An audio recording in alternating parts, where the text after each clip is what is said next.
God bless you all. మరి let us remain standing. మనం అలాగే నిలబడి ఉండగా దేవుని వాక్యం చదువుకొని మనం ముందుకెళ్దాము. నాతో కలిసి ద బుక్ ఆఫ్ రెవల్యూషన్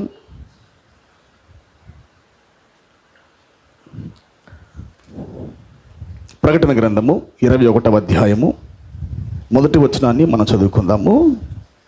ప్రకటన గ్రంథము 21వ అధ్యాయము మొదటి వచనం. అంతట నేను క్రొత్త ఆకాశమును క్రొత్త భూమిని చూచితిని. క్రొత్త ఆకాశమును క్రొత్త భూమిని చూచితిని. మొదటి ఆకాశమును మొదటి భూమియు మొదటి ఆకాశమును మొదటి భూమియు గతించిపోయెను. సముద్రమును ఇక్కను లేదు. మరియు చాలండి, మరో లేఖన భాగం చదువుకుందాము. హెబ్రీలకు రాసిన పత్రిక 11వ అధ్యాయము 15-16 చదవండి. వారు ఏ దేశం నుండి వచ్చిరో ఆ దేశమును జ్ఞాపకం ఉంచుకున్న ఎడల మరలా వెలుటకు వారికి వీలు కలిగి ఉండును. అయితే వారు మరి శ్రేష్టమైన దేశమును అనగా పరలోక సంబంధమైన దేశమును కోరుచున్నారు. అందుచేత తాను వారి దేవుడునని అనిపించుకొనుటకు దేవుడు వారిని గూర్చి సిగ్గుపడడు. ఏలయనగా ఆయన వారి కొరకు ఒక పట్టణము సిద్ధపరిచి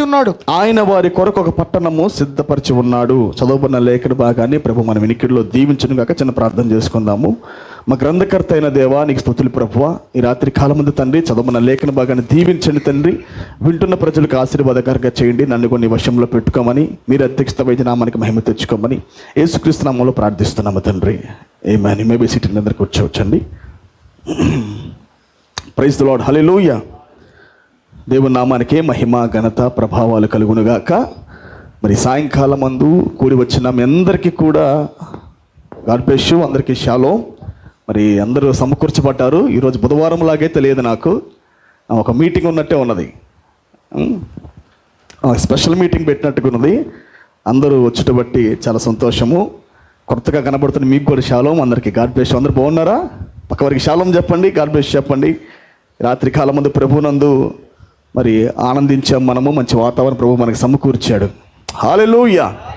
సమయం చాలా ఆలస్యం అయిపోయింది కనుక మరి ఆలస్యం చేయకుండా ఎంతనగా దేవుని వాక్యంలోకి వెళ్ళిపోతా. నేను అటు ఇటు ఎవరు దిక్కులు చూడొద్దు, పిల్లల్ని అటు ఇటు తిప్పొద్దు. చాలా జాగ్రత్తగా వాక్యాన్ని వినండి. కొన్ని విషయాలే నేను మీ వద్దకు తీసుకొని రావడానికి ఇష్టపడతా ఉన్నాను కనుక సమయం లేదు కాబట్టి నేను చాలా వేగంగా వెళ్ళడానికి ఇష్టపడుతున్నాను.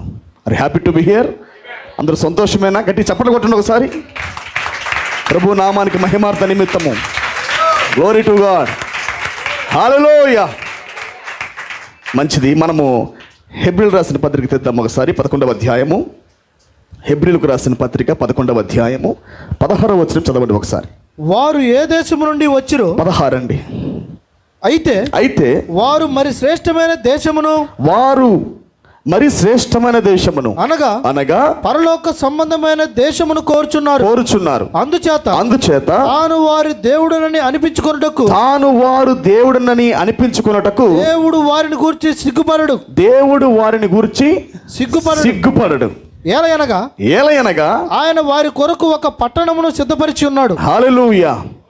దేవుడు వారిని గూర్చి సిగ్గుపడడు. నేను వారి దేవుడిని చెప్పుకోవడానికి దేవుడు సిగ్గుపడ్డంట. ఏంటది? నేను వారి దేవుడిని, నేను అబ్రహాం దేవుడిని, నేను ఇస్సాకు దేవుడిని, నేను యాకోబు దేవుడిని, నేను యోసేపు దేవుడిని, నేను మోషే దేవుని అని చెప్పుకోవడానికి దేవుడు సిగ్గుపడ్డంట. ఆమేన్. మనం క్యాజువల్గా ఏం చూస్తామంటే ఏ ఒక్క క్రైస్తవుడైనా సంఘశాఖ వ్యక్తి అయినా మా దేవుడు యేసుక్రీస్తు ఆ విషయంలో ఎంత ఒత్తిడి వచ్చినప్పటికీ వాళ్ళు భయపడరు. వాళ్ళు హతసాక్షులుగా వేస్తామని చెప్పిన వాళ్ళు భయపడరు. మా దేవుడు యేసుక్రీస్తు అంటారు. అంటే యేసుక్రీస్తు విషయంలో వాళ్ళు సిగ్గుపడరు. నాకు తెలిసి అయితే నిజమైన క్రైస్తవులు, తిరిగి జన్మించిన క్రైస్తవులు, మరి సంఘశాఖలో ఉన్నప్పటికీ కొద్దిగా అనుభవం కలిగిన క్రైస్తవులు అయితే వాళ్ళు ఏ సందర్భంలో వచ్చినా మా దేవుడు యేసుక్రీస్తు అంటారు వాళ్ళు. ఆమేన్. బహిరంగముగా నన్ను ఒప్పుకున్నవాడు నేను కూడా అన్నాడు ఆయన. కాబట్టి సంఘశాఖలు కూడా దరిదాపుగా యేసు విషయంలో ఏమాత్రం సిగ్గుపడరు. ప్రతి ప్రాంతంలో వాళ్ళు వెళ్ళి అన్యులకు సువార్త చెబుతూ ఉంటారు. వాళ్ళు మీరు చూడొచ్చు, వ్యాన్లు వేసుకొని వెళ్ళి మరి అటు ఇటు గొట్టాలు పెట్టుకొని వాళ్ళు చక్కగా సువార్త ప్రకటిస్తూ వాళ్ళు యేసు గురించిన వార్త చెప్పే విషయంలో ఏమాత్రం సిగ్గుపడకుండా మాట్లాడతారు వాళ్ళు. ఆమేన్. ఇంకో మాట చెప్పాలంటే సంఘశాఖలే హతసాక్షులు అవుతూ ఉంటారు దేవుడి కొరకు. వాళ్ళు క్లిష్టమైన మరి పరిస్థితుల మధ్యలోకి వెళ్ళి సువార్త లేని ప్రాంతాలకు వెళ్ళి సువార్త ప్రకటించి అక్కడ వాళ్ళు మరణిస్తూ ఉంటారు వాళ్ళు. ఆమేన్. అంటే దేవుని గురించి వాళ్ళు సిగ్గుపడరు వాళ్ళు. కానీ బైబిల్ సెలవిస్తుంది ఏంటంటే దేవుడు మన గురించి సిగ్గుపడకూడదు. జాగ్రత్తగా వినాలి. మనము దేవుని బట్టి సిగ్గుపడటము కాదు. అంటే నా దేవుడు యేసుక్రీస్తు అని చెప్పే విషయంలో ధైర్యంగా ఉంటాము, సిగ్గుపడకుండా ఉంటాం అనేది అది అది అది ఒక ఛాంబర్. అది అర్థమైంది నా మాట. కానీ మన విషయంలో నేను పలానా జాషువా దేవుడిని, నేను జాషువాకు దేవుడిని అని చెప్పడానికి దేవుడు సిగ్గుపడకూడదు. అర్థమైంది నా మాట. ఒక తండ్రికి ఒక 5 మంది పిల్లలు ఉన్నారంటే, కుమారులు ఉన్నారంటే, ఆ 5గురు ఒక సందర్భంలో పట్టబడ్డారంటే, ఏదో వ్యభిచారంలో కానీ ప్యాకౌట్లో కానీ లేదా ఇతర సందర్భాల్లో పట్టబడినట్లయితే ఆ పోలీసులు వచ్చి 5గురు పిల్లల్ని గట్టిగా పట్టుకొని బిగించి, మీ నాన్నగారి పేరు ఏం పేర్రా, మీ నాన్నగారికి ఫోన్ చేయి రమ్మని చెప్పు అన్నప్పుడు నాన్నగారు ఆ ప్రాంతానికి వచ్చిన తర్వాత అయ్యా వీళ్ళెవరు అని అంటే అతను ఏం చేశారండి అంటాడు. ఏం చేశారండి అని అంటే వీళ్ళు పలానా రేప్ కేసులు ఇరుక్కున్నారు, వీళ్ళు పలానా ప్యాకెట్లు ఇరుక్కున్నారు, వీళ్ళు పలానా మందు షాపులు ఇరుక్కున్నారు, అందుబట్టి మేము ఇక్కడ తీసుకొచ్చాం, మీ నాన్నగారు వీళ్ళని మీ పిల్లలేనా అని అంటారు. ఆ వ్యక్తి చెప్పుకోవడానికి కూడా సిగ్గుపడతాడు. ఎందుకు? తండ్రి అయినప్పటికీ వాళ్ళు చేసిన పనిని బట్టి, పిల్లలు చేసిన అలాంటి పనిని బట్టి తండ్రి కూడా చెప్పుకోవడానికి సిగ్గుపడతాడు. అవునా కాదా? చాలామంది అంటారు తల్లిదండ్రులు కూడా, నా కొడుకు అంటానికే నాకు సిగ్గుగా ఉందిరా నిన్ను చూసి అంటారు కొన్ని సందర్భాలు బట్టి. ఆమేన్. దేవుడు కూడా అలాంటి వాడే పిల్లారా. దేవుడు ప్రతి సందర్భానికి నా పిల్లోడు అండ ఆయన. అర్థమైనదా? అబ్రహాము, ఇస్సాకు, యాకోబులు దేవుడిగా పిలువబడ్డాడు ఆయన. స్టార్టింగ్లో అంటాడు, నువ్వు ఎవరు ప్రభు అని అంటే నేను ఉన్నవాడను అనువాడను అన్నాడు. ఏమన్నాడు? నేను ఉన్నవాడను అనువాడను. నేను ఆదాము దేవుణ్ణి, హానోకు దేవుని అనలేదు ఆయన. ఇంట్రడక్షన్, నేను ఉన్నవాడు, I'm the alpha and omega, నాకు ఆది లేదు అంతం లేదు. అర్థమైందా? తర్వాత ఆయన కుటుంబంతో గుర్తించబడ్డాడు, తన పిల్లలతో గుర్తించబడ్డాడు ఆయన. ఎలాగా? నేను అబ్రహాం దేవుణ్ణి అన్నాడు, నేను ఇస్సాకు దేవుణ్ణి అన్నాడు, నేను యాకోబు దేవుణ్ణి అన్నాడు, నేను యోసేపు దేవుణ్ణి అన్నాడు ఆయన. అంటే ఒక వ్యక్తి ఎలాగ జీవిస్తే దేవుడు సిగ్గుపడకుండా ఉండాలి చెప్పండి? మనల్ని బట్టి దేవుడు సిగ్గుపడకూడదు చెప్పడానికి ఏ సందర్భంలో అయినా సరే. అర్థమైందా? సాతాన్ని దేవుడు పిలిచంట యోబు గురించి చెప్పాడంట. దేవుడు సాతాన్ని పిలిచి కమ్ ఇట్రారా అన్నాడంట. నువ్వు ఎక్కడి నుండి వచ్చావంటే అటు ఇటు తిరుక్కుంటూ వచ్చాను అన్నప్పుడు ఆయన స్వయంగా జోక్యం చేసుకుని మాట్లాడతాడు యోబుతో. ఎవరితో? క్షమించండి, సాతానుతో. సాతాను ఏమాత్రం అడగడు యోబు గురించి. కానీ దేవుడే పర్పస్ని జోక్యం చేసుకొని, నా సేవకుడని యోబు గురించి నువ్వు ఎప్పుడైనా ఆలోచించితివా? యథార్థపరుడును నీతిపరుడును ఏమంటాడు? భూమి మీద అతడి వంటి వాడు లేడని చెప్పాడు. ఎవరు జోక్యం చేసుకొని మాట్లాడుతున్నాడు? దేవుడే యోబు గురించి జోక్యం చేసుకొని మరి సాతానుతో మాట్లాడుతూ ఉంటాడు. అంటే నేను యోబు దేవుడిని అని చెప్పుకోవడానికి దేవుడు సిగ్గుపడలా.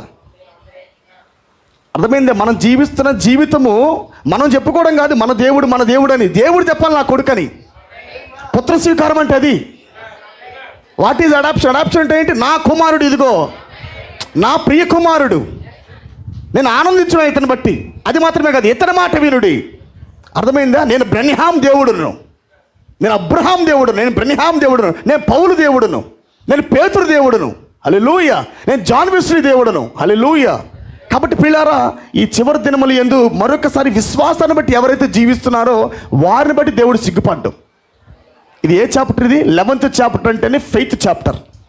ఆమె భౌతికమైన దృశ్య ప్రపంచాన్ని చూడకుండా వాళ్ళు విశ్వాసాన్ని బట్టి అదృశ్య ప్రపంచాన్ని చూస్తూ విశ్వాసాన్ని బట్టి నడిచి వాళ్ళు తీసుకున్న నిర్ణయాలు ఏం చేసినాయి అంటే ఆయన సిగ్గుపడకుండా చేసినాయి.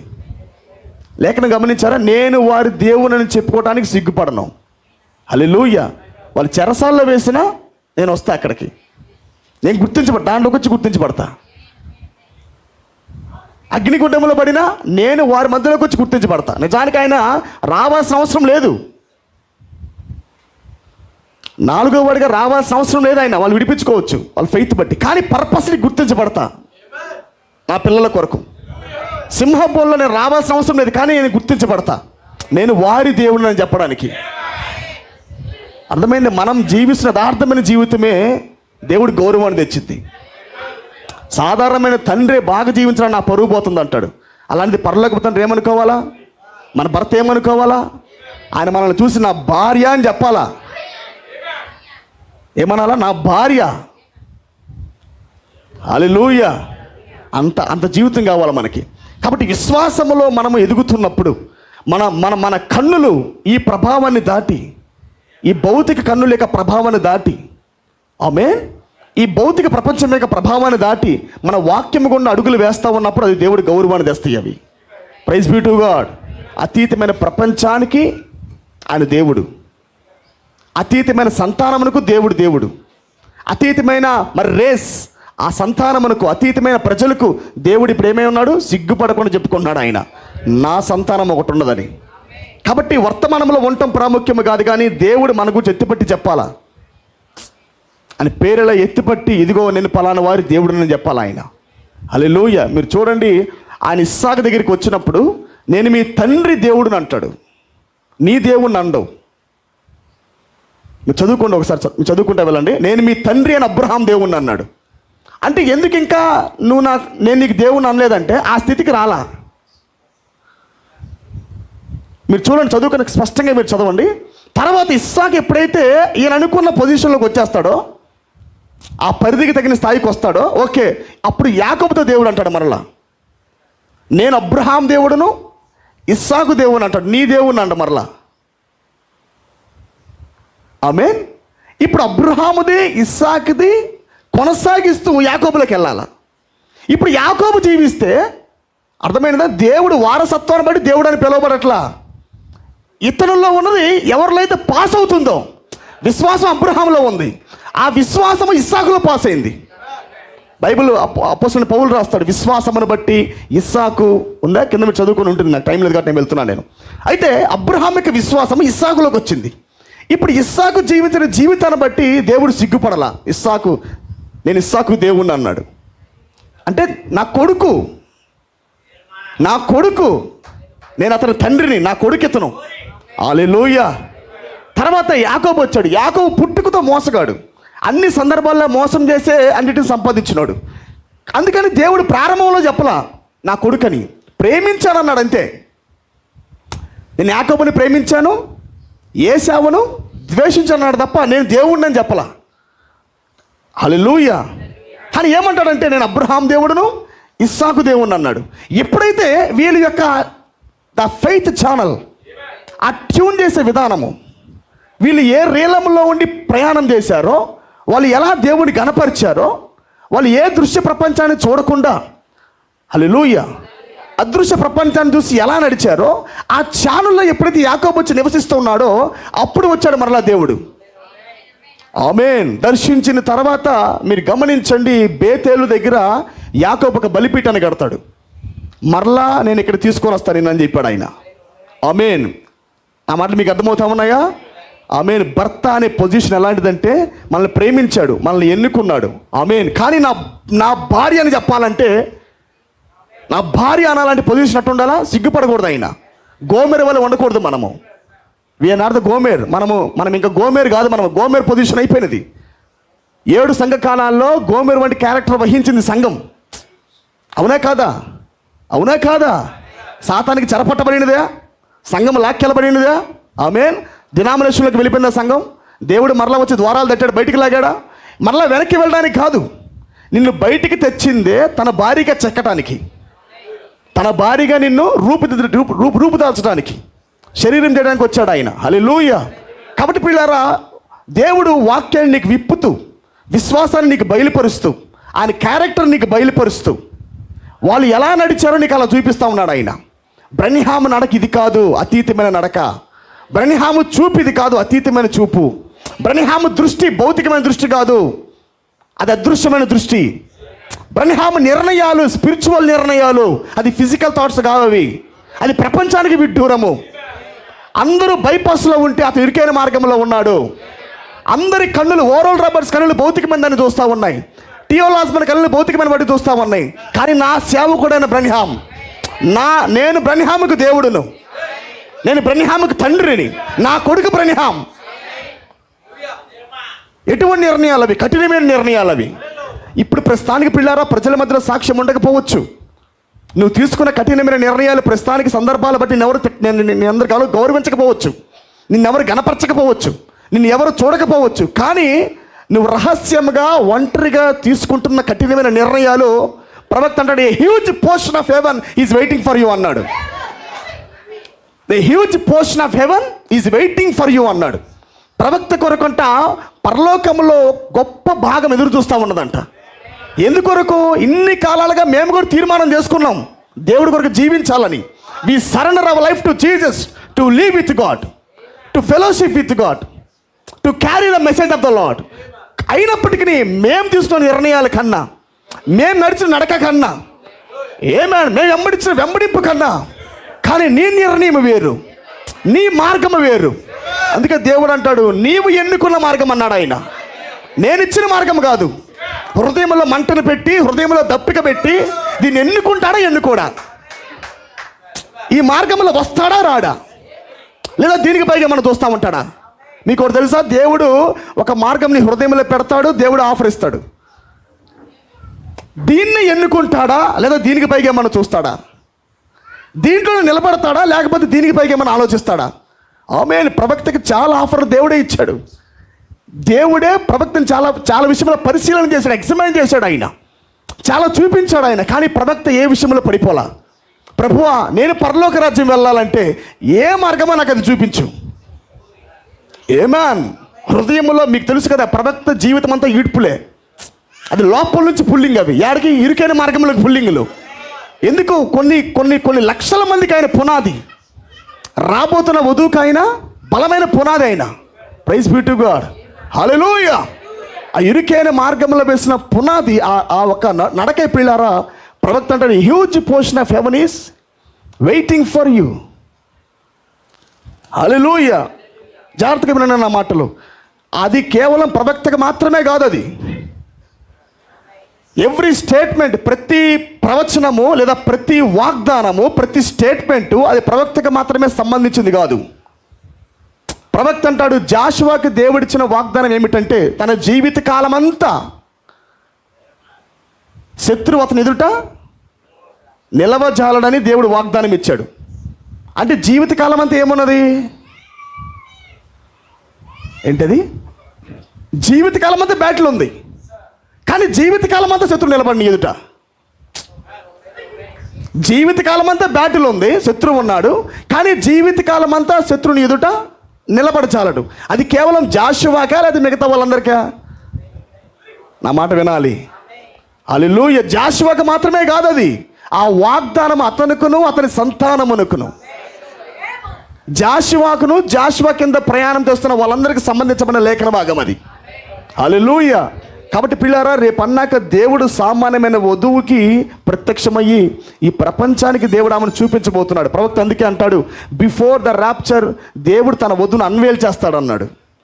ఇప్పుడు దాకా తెర వేసి చెక్కుతున్న ఈ చెక్కుబడి, ఈ మహోన్నతమైన కళాకాండము తెర లోపల చెక్కబడతా ఉన్నది.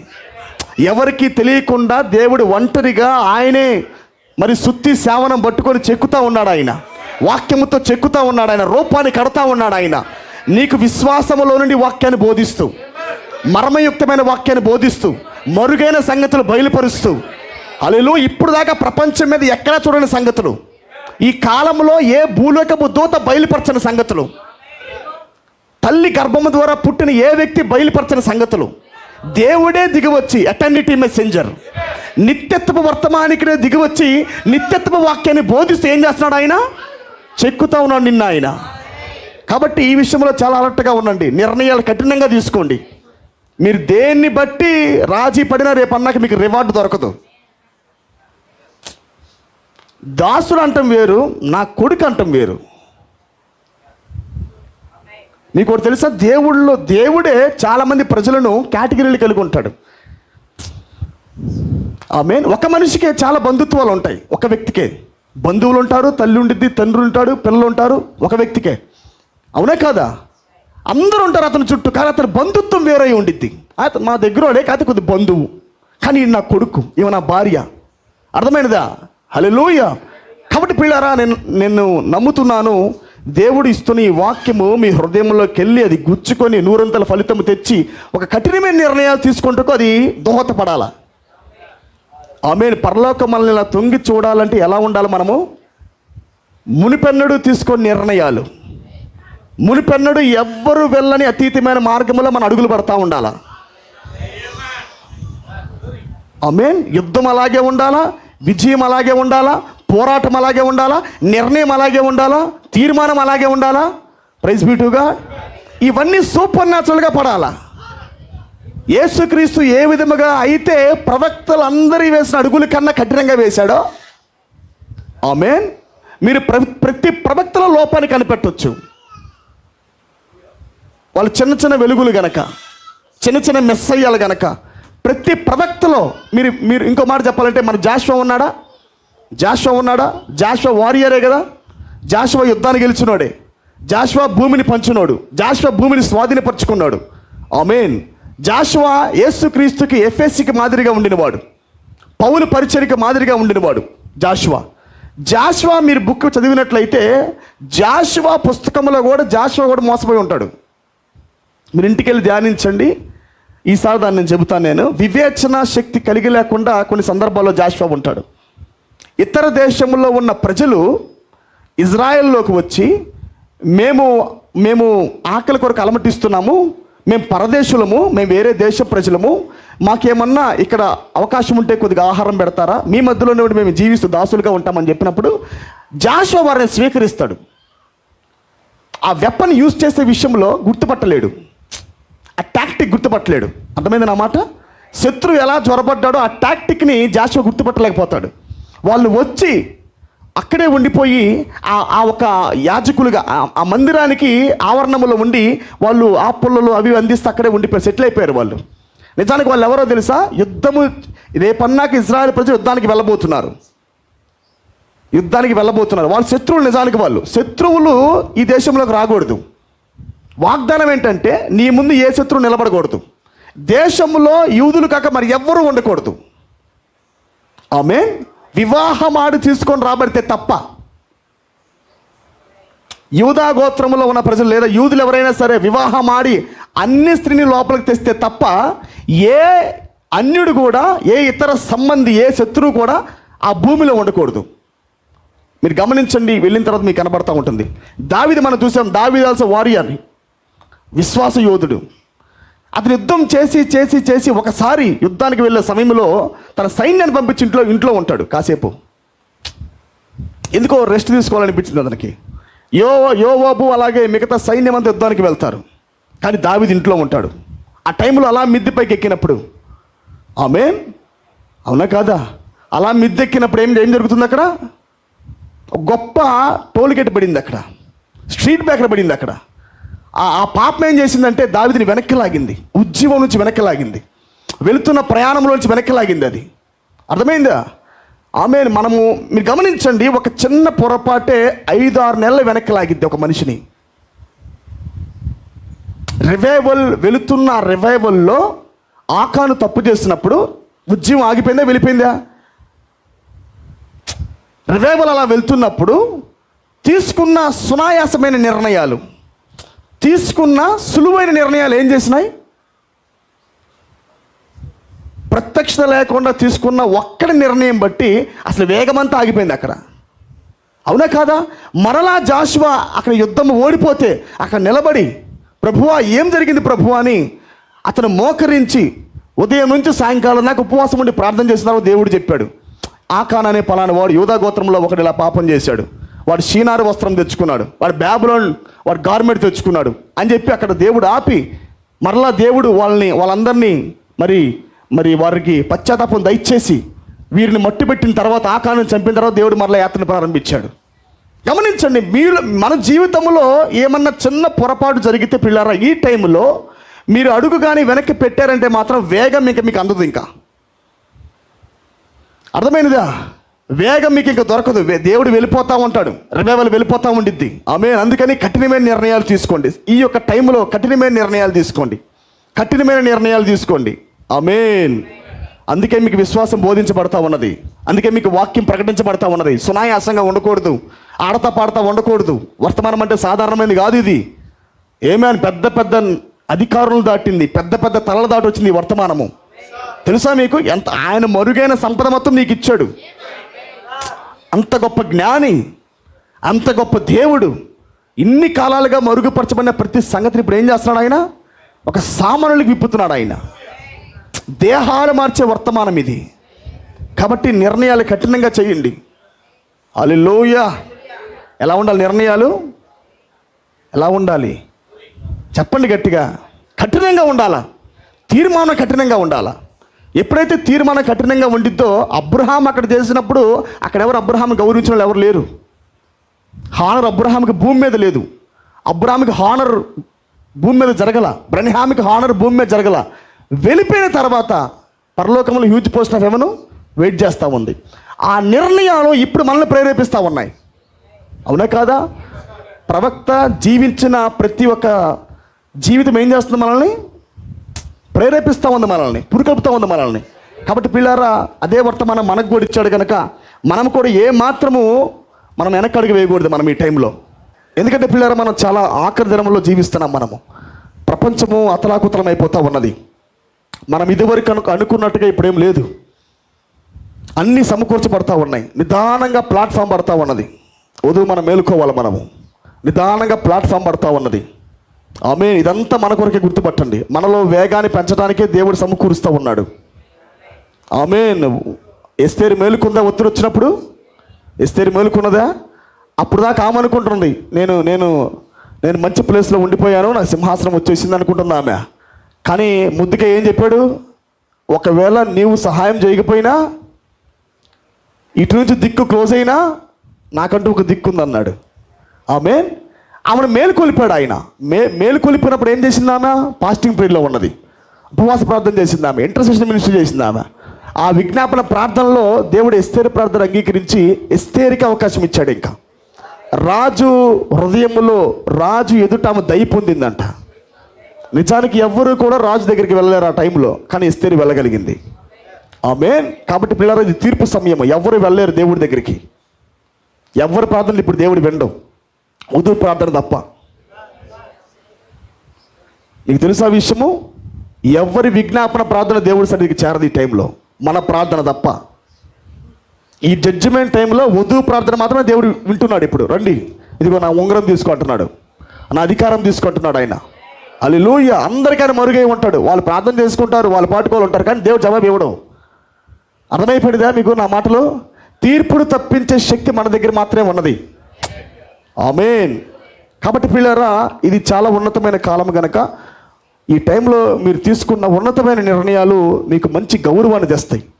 కాలంలో లేకపోయినా ఈ కొద్ది కాలం, ఈ కొద్ది శ్రమలు మనకు రాబో మహిమ ఎదుట. అర్థమైంది నా మాట మీకు? కాబట్టి రాబోతున్న గొప్ప మహిమ ఎదుట ఇవేమి కూడా ఎనదగినవి కాదు కనుక మీరు అన్నిటినీ దాటుకుంటా నిర్ణయాలు కఠినంగా తీసుకోండి. అప్పుడు దేవుడు గౌరవిస్తాడు. హల్లెలూయా. ఎందుకంటే ఇక కాలం అనేది లేదు. నీ చేతిలో పెట్టబడిన వర్తమానమే కాలానికి పులి స్టాప్ పెట్టే వర్తమానం. ఏ వర్తమానం ఇది?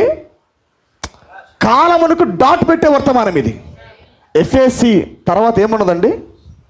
స్ఫురణ ఉంది. స్ఫురణకి పెర్గమాకి, తుయితేరాకి, సార్దిస్కి, ఫిలదెల్ఫియాకి, మరి లవోదియాకి.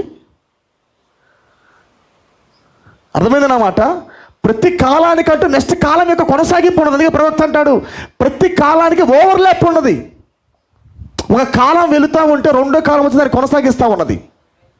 కాలం వెంబడి కాలము 2000 సంవత్సరాలుగా ప్రయాణం చేసింది. కానీ మనకి ఇవ్వబడిన వర్తమానం ఏంటంటే ఇక కాలం అనేది లేదు. అర్థమైందా? మనం ఉన్నదే 7వ సంఘకాలము దాటి ఉన్నాం. మనం అదేనే ప్రకటిస్తూ ఉన్నది. అసలు ఎడమనే వర్తమానము నిన్న చెప్పాడు అనుకున్న ప్రవక్త, నిన్నే అనుకుంటా. ఇది చాలా గోల్డెన్ డేస్ ఇవి, చాలా వండర్ఫుల్ డేస్ ఇవి, ముద్రలు తెరవబడిన దినములు ఇవి. 8వ తారీఖు ప్రవక్తల గ్రంథం తెచ్చిన తర్వాత ఈ టైంలో గ్రంథాన్ని ఇప్పాడు ఆయన. జెఫర్సన్ విల్లో ఆయన తన సొంత సంఘంలో గ్రంథాన్ని ఇప్పుతూ ఉన్నాడు. ఎవ్వరు థియోఫనీ కూర్చోన్నాడు, చూస్తూ ఉన్నది పోల్ థియోఫనీస్, అందరూ వెయిటింగ్ అక్కడ. ఏమిందా చీఫ్ షెపర్డ్ జెఫర్సన్ విల్లో ఉన్నాడు, లోపల ఉన్నాడు ఆయన. ఏమిందా చీఫ్ షెపర్డ్ ఈ షెపర్డ్లోకి వెళ్ళి వాక్యం ఇప్పుతూ ఉన్నాడు. అప్పుడు దాకా ఎవరికి అర్థం కాల, అసలు ఆ తెల్లని గుర్రం ఏంటో ఎర్రని గుర్రం ఏంటో ఆ శత్రు ఎవరో ఎవరికి అర్థం కాల. కానీ వచ్చి పగల కొడతా ఉన్నప్పుడు ఆ మందిరం షేక్ అవుతా ఉంది, అక్కడ ఆ మహిమకు షేక్ అవుతా ఉన్నది. అర్థమైందా? దేవుడు కేవలం ముద్రలు అంటే వాడి జాడ మాత్రమే కాదు, దేవుడు తన మహిమ నిప్పుకొనుట, వాడి పతనము మన విజయము, వాడి తెర తొలగించుట దేవుడు తన తెర తొలగించుట. అర్థమైనదన్నమాట. కాబట్టి ముద్రలు ఈ టైంలో పగలగొట్టబడ్డాయి. చాలా వండర్ఫుల్, చాలా అద్భుతమైన వాతావరణం అది. హల్లెలూయా. నేను నమ్ముతున్నాను జెఫర్సన్లో ఇప్పబడిన ముద్రలు ఇప్పుడు మనలో ప్రభావం చూపిస్తూ ఉన్నాయి. మనం ఏదో ఆ డేట్స్ పెట్టట్లే, మనము అది మాత్రం మన పైకి ఎత్తిపట్టి మనం దాన్ని చెప్పట్లే. మనము the influence of the 7 seals, ఆ 7 ముద్రలకు ప్రభావం మనలో ఏం చేస్తూ ఉన్నది, పనిచేస్తూ ఉన్నది. అది దాన్ని బట్టి మనకు ఆనందం. ఆమె వాక్యము శరీరం అయితేనే మనకు ఆనందం, ముద్ర శరీరం అయితేనే మనకు ఆనందం. హల్లెలూయా, ప్రైజ్ బి టు గాడ్. కాబట్టి కాలం ఇంక లేదు పిల్లారా. బైబిల్ సెలవిస్తుంది ఇక ఆలస్యము లేదు కానీ, ఇక కాలము లేదు కానీ. అవునా? 7వ దూత పలుకు దినములలో అని ప్రస్తావించాడు ఆయన. అంటే 7th ఏంజెల్ వచ్చాడంటేనే ఇక కాలము లేదు అనే ఒక సైన్ ఇచ్చాడు ఆయన. ఒక స్టేషన్కి వచ్చేసింది, రాబోయేది మెస్సయ్యానే. బాప్తిస్మిచ్చి యోహాను వచ్చాడంటేనే ఇక సైన్. ఏ సైను? మెస్సయ్య. ఇంకా ఆలస్యం లేదు, మెస్సయ్య రాబోతున్నాడు. 7th ఏంజెల్ వచ్చాడంటే నీకు ఆలస్యం లేదు, ఇంక మెస్సయ్య వచ్చేస్తున్నాడు. కాబట్టి 63లో దేవుడు ఆయన 7 సంఘకాలాలకు 7 ముద్రలకు మధ్య ఎడమనే పరిచయం జరిగించాడు. ఆయన గొర్రె పిల్లగా దేవుడు 2000 సంవత్సరాలుగా దేవుని కుమారుడిగా ఆయన మధ్యవర్తి స్థానాన్ని వహించి మన కొరకు రక్తము కార్చి వెల చెల్లించి కేసును కొట్టివేసి తిరిగి వచ్చాడు ఆయన. ఎప్పుడైతే ప్రవక్త ఈ వర్తమానం చెప్పాడో మీరు జాగ్రత్తగా వినండి, అది 7 సంఘకాలాలకు క్లోజ్ అని చెప్పాడు. దేనికి క్లోజు? 7 చర్చ్ ఏజెస్కి. ఈ పుస్తకం వచ్చిందే ఎలాగొచ్చింది? గొర్రె పిల్ల దగ్గర నుంచి సింహం గ్రంథాన్ని తీసుకుంది. అవునా కాదా? గొర్రె పిల్ల దగ్గర నుంచి సింహము గ్రంథాన్ని తీసుకొని ప్రకటన 10:1లో ఆ బలిష్ఠులకు దూత సింహముగా దిగి వచ్చి ఆయన వాక్యాన్ని ఆర్భటించాడు, ఆయన ఉరుములను ఆర్భటించాడు ఆయన. హల్లెలూయా. అంటే సింహం ఎప్పుడొచ్చింది? 7 సంఘ కాలాలు ముగిసిన తర్వాతే సింహం ప్రత్యక్షమైనది. ప్రవక్త క్లారిటీగా అన్నాడు, నిత్యత్వము కాలంలోకి తీసుకొని రాబడింది అన్నాడు. ఎటర్నిటీ అనేది కాలంలోకి వచ్చింది అన్నాడు. నా మాట నమ్ముతారా? నిత్యత్వము కాలంలోకి తీసుకొని రాబడినది. అప్పుడు దాకా నిత్యత్వముగానే ఉంది. Glory be to God. అందుకే ప్రవక్త అంటాడు, కాలం అనే తెర అవతల పక్కకి వెళ్ళి వచ్చిన తర్వాత ఒక మాట అన్నాడు ఆయన. అప్పుడు దాకా ఈ మాట పలకల. ఎప్పుడైతే పైకి వెళ్ళి వచ్చాడో నాకు నిత్యత్వానికి 20 అడుగులు దూరం అన్నాడు. నిజానికి దూరము కొన్ని కోట్ల కిలోమీటర్ల లాంగే. డైమెన్షన్కి ఈ భూమికి నిత్యత్వానికి ఎంత గ్యాపు? అది 3 ఆకాశం. అది కొన్ని కోట్ల కిలోమీటర్ల దూరం అది. కానీ ఎప్పుడైతే ప్రవక్త ప్రత్యక్షత పొందాడో దాని గురించి రెవల్యూషన్ బయలుపరచబడిందో ఆయన గమనించాడు, నాకు దానికి ఉన్నది 20 అడుగులు మాత్రమే. అర్థమైందా? డైమెన్షన్ అన్లాక్ అయినప్పుడు వస్తున్న వ్యక్తిగతమైన టెస్టిమోనీ అది. మీకు ఒకటి తెలుసా? ఇప్పటికీ చాలా మందికి నిత్యత్వము కోట్ల కిలోమీటర్ దూరంలోనే ఉంది. దాన్ని అన్లాక్ అయినోడు చెప్పినప్పుడు దాన్ని వింటారు తప్ప నిజానికి వాళ్ళకి అది తెలియదు. లేదా ప్రవక్త చెబుతారు తప్ప మనకి నిత్యత్వానికి, మనకి ఆ 7వ పరిమాణమునకు, మనకి థియోఫినీ రాజ్యానికి కేవలం ఇక్కడ నుంచి 20 కిలోమీటర్లేనంట ప్రవక్త అన్నాడు అంటారు. కానీ నిజానికైతే ఆ ప్రభావం వాళ్ళ మీద పడదు. అందుకే ప్రవక్త క్లారిటీగా అన్నాడు, ఏదో ఒక డైమెన్షన్ నీ పక్క నుండి పుల్ చేస్తా ఉందన్నాడు. నీకు తెలియకుండానే నిన్ను లాగేది ఏదో ఒకటి ఉందన్నాడు ఆయన. ఆ మాట అన్నాడా? నీకు వితౌట్ నోయింగ్ యూ, నీకు తెలియకుండానే ప్రార్థించాలనిపించింది. కన్నీళ్ళు కారిపోతూ ఉంటాయి, ఒత్తిడి వస్తూ ఉండిద్ది, హృదయంలో భారం పెరిగిపోతూ ఉండిద్ది. ఏదో కొద్ది కొద్ది పక్కకురా, మోకాళ్ళి కొద్ది పక్కకురా, ఈ వాక్యం చదువు, పక్కకురా, ఈ లేఖనం ధ్యానించు, ఏదో నీకు ఒక ఒత్తిడి తీసుకొని రాబడతా ఉండిద్ది. ఆమేన్, హల్లెలూయా. పరిశుద్ధాత్మని హృదయంలో ఉండి, థియోఫినీ మరో ప్రపంచంలో ఉండి, హల్లెలూయా, కాలంలోకి తీసుకొని రాబడిన ఆ పరిమాణం అక్కడ ఉండి నిన్ను పుల్ చేస్తూ ఉండిద్ది. అది నీ పరిమాణం లాగుతూ ఉండిద్ది. అది నీ ప్రాణాన్ని లాగుతూ ఉండిద్ది. అది ప్రైజ్ బి టు గాడ్. కాబట్టి నిజానికైతే ఇది కొన్ని వేల కిలోమీటర్ల లాంగే, కొన్ని కోట్ల కిలోమీటర్ల లాంగే. కానీ ప్రత్యక్షత ఏంటంటే నీకు ఎప్పుడైతే 7వ ముద్ర పగలగొట్టబడిందో ఆమేన్, అది నీకు దగ్గరైనది. డైమెన్షన్ అన్లాక్ అయింది నీకు. ఆమేన్. 7 ఉరుములు పగలగొట్టబడినప్పుడు పరిమాణములు తెరవబడినవు. ఆమేన్. 7 ఉరుములు పగలగొట్టబడినప్పుడు పరిమాణం వ్యక్తిగతంగా తెరవబడింది. అందుకే ప్రవక్త ఇక్కడ ఉంటాడు, కొన్నిసార్లు వెంటనే డైమెన్షన్లోకి వెళ్తాడు. ఆ పుల్లింగ్ ఎక్కువైనప్పుడు ప్రవక్త ఈ పరిమాణంలో ఉన్నవాడు వెంటనే ఆ పరిమాణంలో కూడా వెళ్తాడు. వెళ్ళి కొన్ని వేల కిలోమీటర్లు ప్రయాణం చేసి మరలా తిరిగి వస్తాడు. ఎక్కడికి వెళ్ళాడో తెలియదు. ఆమేన్. కొన్ని వేల కిలోమీటర్లు జస్ట్ అలా 10 సెకండ్స్లో వెళ్ళిపోతాడు. ఆయన టైంతో కూడా సంబంధం లేదు. అట్ట కండ్రపాట్లో వెళ్తాడు, మళ్ళీ టక్కన వస్తాడు. ఏం జరుగుతుందంటే ఏదో ఒక పుల్లింగ్ లాగుతూ ఉన్నది. ఆ మాట మీకు అర్థమైంది కదా? ఏదో ఒక వాతావరణం ఆయన లాగుతూ ఉన్నది. Praise be to God. నా మాట వినాలి మీరు. హల్లెలూయా, హల్లెలూయా. కాలములో మనము ఉన్నాము, నిత్యత్వం మన మధ్యలోకి వచ్చింది. నా మాట నమ్ముతున్నారా? కాలములో మనం ఉన్నాము, నిత్యత్వము కాలములోకి వచ్చింది. ఈ కాలములో నిత్యత్వం ఉన్నది, కానీ వేరే పరిమాణంలోనే ఉన్నది. అందుకే ప్రవక్త అంటాడు, చాలా జాగ్రత్తగా ట్యూన్ చేయండి అన్నాడు. చాలా జాగ్రత్తగా నీ థియోఫనీ నీకు బోధించేదాకా ట్యూన్ చేయి.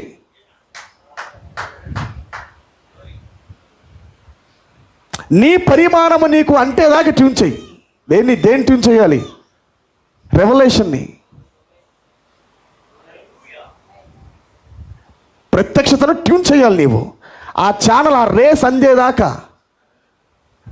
అందేదాకా న్యూజిలాండ్లో ఉన్న క్రికెట్ మనకు కనపడాలంటే ఎలాగైతే మనం ఛానల్ నొక్కుతూ ఉంటామో,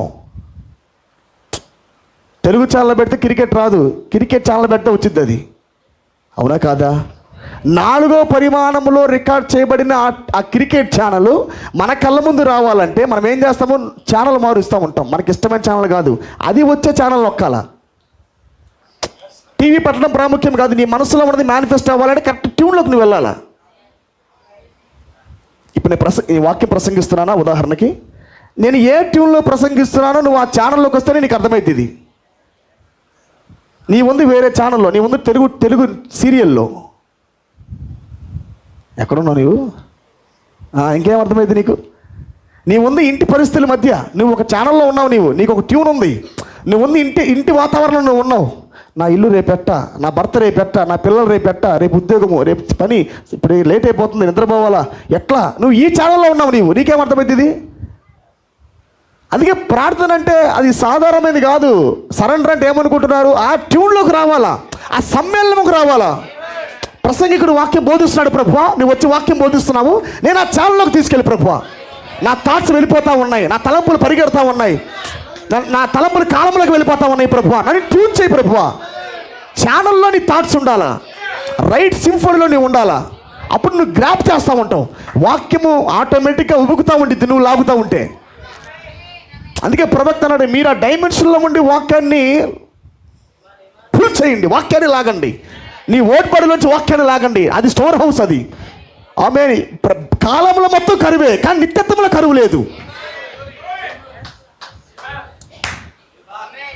ఆమె కాలం అంతా కరువే, కాలంలో వాక్యమే లేదు, కానీ ఎట్టన్నిటిలో వాక్యం ఉంది. ఆమె అందుకే రైట్ ఛానల్లో ట్యూన్ చేయాలా. Praise be to God. అర్థమైందా నా మాట? ఎందుకంటే మనము అక్షరానుసారమైన ఇక ఈ అక్షరానుసారమైన వాక్యంలో దేవుడు లేడు. విశ్వాసాన్ని ఇచ్చేదే ఉరుములు, విశ్వాసాన్ని బయలుపరిచేదే వరసల మధ్యలో ఉన్న ఉరుములు. బిట్వీన్ ద లైన్స్, వరసల మధ్యలో రాయబడే వాక్యం మాత్రమే మన విశ్వాసాన్ని పెంచుతూ ఉంటాయి.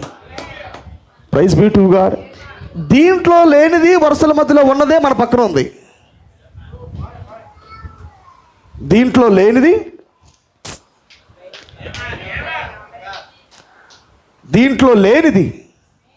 దీని కింద ఉన్నది. అర్థమైందా? రాయబడిన దాంట్లో లేనిది అక్షరాల మధ్యలో ఉన్నది. ఆ కింద ఉన్న భాగం అంతా కూడా ఒక దాంట్లో స్టోర్ చేశాడు దేవుడు. ఆమె నువ్వు రైట్ ఛానల్, అందుకే ప్రార్థనకు వచ్చేటప్పుడు రైట్ సింఫోనీతో రావాలా, ప్రార్థనా పూర్వకంగా రావాలా, సిద్ధపడి రావాలా, పని భారములతో రాకూడదు. వెంటనే మోకరించాలి, ప్రభువా ఈ ఒత్తిడంతా తీసివే, లెట్టింగ్ ఆఫ్ ద ప్రెషర్, ఒత్తిడి నుంచి నాకు విడుదలి ప్రభువా, ఒత్తిడి నుంచి నాకు విడుదలి ప్రభువా. ఒత్తిడిని వదిలిపెట్టి నువ్వు సమాధానంతో దేవుని కలుసుకోవాలా, సమాధానంతో నువ్వు దేవుని వెతకాలి. అప్పుడు నీవు చేస్తున్న ఆ రైట్ ఛానల్ నేను దేవుణ్ణి వాక్యాన్ని లాగిద్ది, వాతావరణంలో తీసుకెళ్ళిద్ది. అప్పుడు నేను అది నీకు సమయం అర్థం కాదు, నువ్వున్న డైమెన్షన్స్ నీకు అర్థం కాదు, ఇంకా నువ్వున్న పరిమాణంలో నీకు పని అర్థం కాదు, నువ్వున్న పరిమాణంలో పిల్లలు కనపడరు, ఇంకా నీవున్న పరిమాణంలో నీకు ఇంకా పని భారాలు కనపడవు, భర్త భార్య పిల్లలు కనపడరు నీకు, నీవు ఒక పరిమాణంలో ఉంటావు. దేవుడు ఏదైనా సమకూర్చగలనే దశలోకి వెళ్తావు నీవు. కాలంలో నాకు ఈ తలంపులు ఉబుకుతున్నాయి, ఓకే దట్స్ రైట్, అది అది వరకు నియమం, అది లా అది. కానీ ప్రభువా నీ ఉన్న పరిమాణం ఏం చెప్పిందంటే, ఆ థాట్ ఏం చేసిందంటే దీన్ని మొత్తం దించింది కిందకి. నీకు తెలుసా, నిత్యత్వం యొక్క తలంపు చాలా బరువైనది, చాలా బరువైనది. రక్త మాంసాలు బయలుపరచని ఆ థాట్ అనేది చాలా బరువైనది, ఆ ప్రత్యక్షత అనేది. ఆ బరువైన తలంపు పడగానే దెబ్బకిడి కృంగిపోతాడు. కృంగిపోవడం అంటే నా అర్థం ఇంక ఈడు తట్టుకోలేడు. అప్పుడు దాకా బలవంతుడిగా ఒకవేళ ఉన్నాడనుకోండి మీరు కానీ రైట్ ఛానల్లో కానీ ఒక్కసారి ఆత్మతో తిప్పారంటే, అర్థమవుతుందా నా మాట? కరెక్ట్గా మీకు అర్థమవుతుందా? నా వాయిస్ మీకు అర్థమవుతుందా? నా విధానం మీకు అర్థమవుతుందా? Glory be to God. ఆ బలమైన తలంపు మీ హృదయంలో పడినప్పుడు, అది ఎప్పుడైతే మీ లోపల పడిద్దో ఆటోమేటిక్ ఇది మొత్తాన్ని తన్నిద్ది. ఇంకట్లా విజయము మరణాన్ని మృంగివేసిద్ది, విజయము మరణాన్ని మృంగిద్ది. పాతాళం యొక్క లోక ద్వారాలను మూయగల శక్తి ఆ బలమైన పదార్థమైన విశ్వాసంలో ఉన్నది. Praise be to God, hallelujah. చాలా జాగ్రత్తగా వినండి పిల్లారా, ముందుకెళ్దాం మనం కొద్దిగా. Are you happy to be here? అందరూ సంతోషంగా ఉన్నారా? Glory be to God. ఈరోజు నేను కొన్ని విషయాలు, మరి క్రొత్త ఆకాశము క్రొత్త భూమి నేను మాట్లాడతాను. నేను మరి మనము లాస్ట్ టైం నేను చెప్పాను, ఈ భూమికి ఎలాగనైతే మరి ప్రసవ నొప్పులు పడతా ఉన్నదో, భూమి ప్రసవ నొప్పులు పడుతూ ఉన్నది. ఒకసారి లేఖన భాగం తెద్దాము. ఈ సృష్టి యావత్తు మిక్కుల ఆశతో దేవుని కుమారుల కొరకు ఎదురు చూస్తూ ఉన్నది.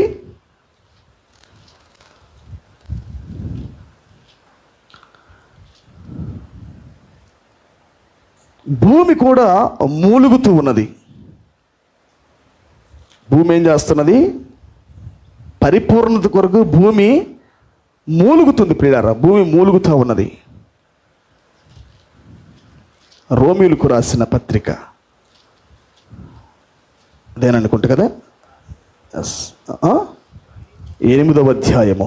రోమీయులకు రాసిన పత్రిక 8వ అధ్యాయములో 8 అంటే నిత్యత్వము. దేవుని కుమారుల ప్రత్యక్షత కొరకు. అందరు తీశారండి? ఓకే, 8:19. ఓకే, దేవుని కుమారుల ప్రత్యక్షత కొరకు, దేవుని కుమారుల ప్రత్యక్షత కొరకు సృష్టి మిగుల ఆశతో తేరి చూచుచు కనిపెట్టుచున్నది. ఏలయనగా సృష్టి నాశనమునకు లోనైన దాస్యంలో నుండి విడిపింపబడి దేవుని పిల్లలు పొందబోవు మహిమగల స్వాతంత్ర్యమును పొందునను నిరీక్షణ కలదై స్వేచ్ఛగా కాక దానిని లోబరిచిన వాని మూలముగా వ్యర్థపరచబడెను. సృష్టి యావత్తు ఇది వరకు ఏకగ్రీవముగా మూలుగుచు ప్రసవ వేదన పడుచున్నదని ఎరుగుదుము. అందరు జాగ్రత్తగా విన్నారా? సృష్టి యావత్తు ఇది వరకు ఏకగ్రీవముగా మూలుగుచు ప్రసవ వేదన పడుచున్నదని ఎరుగుదుము. అంతేకాదు, ఆత్మ యొక్క ప్రథమ ఫలములు నొందిన మనము కూడా దత్తపుత్రాత్మ కొరకు ఆమేన్ అనగా మన దేహం యొక్క విమోచన కొరకు కనిపెట్టుచు మనలో మనము మూలుగుచున్నాము. ఆమేన్. ఇక్కడ చూడండి, అపోస్తలుడైన పౌలు భూమితో మన దేహాలు కనెక్ట్ చేశాడు. ఈ సృష్టి యావత్తు మిక్కులు ఆశతో దేవుని కుమారుల కొరకు ఎదురు చూస్తూ ఉన్నదని చెప్పాడు పైన. మరి కింద ఏమంటాడంటే ఈ సృష్టి యావత్తు ఏకగ్రీవముగా మూలుగుతున్నది, మొరపెడతా ఉన్నది. అది చెప్పిన తర్వాత కింద ఏమంటున్నాడంటే మనము కూడా సృష్టి వలె దేహ విమోచన కొరకు మూలుగుతూ ఉన్నాము, ప్రసవ నొప్పులు పడతా ఉన్నాము. దేని కొరకు? A new heaven and new earth. ఇక్కడ నుంచి దాటి నేను మరో దాంట్లో పడిపోవాలనే ప్రసవ నొప్పి భూమికి ఉన్నది, మనకి ఉన్నది. దేహ విమోచన, జాగ్రత్తగా వింటున్నారా? దేహ విమోచన కొరకు ఎదురు చూస్తా ఉన్నాం మనం. It's our promise. మన వాగ్దానం ఏంటి చెప్పాలి? మీ ఆత్మ ఇదివరకే ఒక ప్రపంచంలో కూర్చొని పెట్టబడి ఉన్నది. పరలోక స్థలములలో ఇప్పటికే మీ ఆత్మ కూర్చొని పెట్టబడి ఉన్నది. రెండు ప్రపంచాల మధ్య ఇదివరకే మీరు జీవిస్తున్నారు. అనుభవం అందరికీ ఉందని నమ్ముతున్నా నేను. రెండు ప్రపంచాల మధ్య మనం జీవిస్తున్నాం. ఆమేన్. కాలములో జీవిస్తున్నాము, నిత్యత్వంలో జీవిస్తున్నాము. రెండు వాతావరణాలు ఒకేసారి తగులుతూ ఉన్నాయి మనకి. 2 డైమెన్షన్స్, 2 అట్మాస్ఫియర్స్. అందుకే ప్రవక్త అంటాడు, మరి వర్తమాన పేరు ఏం పేరంటే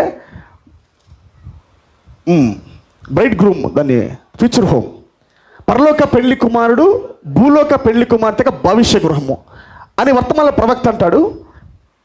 ఇది ఎలాంటిదంటే మొదటిగా ఒక దాన్ని చెయ్యాలంటే దానికి ముందు వాతావరణ మార్పిడి కావాలన్నాడు. ఆమేన్. దేవుడు సడన్గా దేహాలు మార్చడు, దానికి ముందు వాతావరణం ఇస్తాడు. ఇంకో మాట చెప్పాలంటే ఒక కోడి తన పిల్లలు పెట్టాలంటే అది లటక్కన పెట్టదు, అది సడన్గా ఆకస్మికంగా గుడ్డి పెట్టదు. అది దానికి మొదటిగా వెట్ట వాతావరణం కావాలా.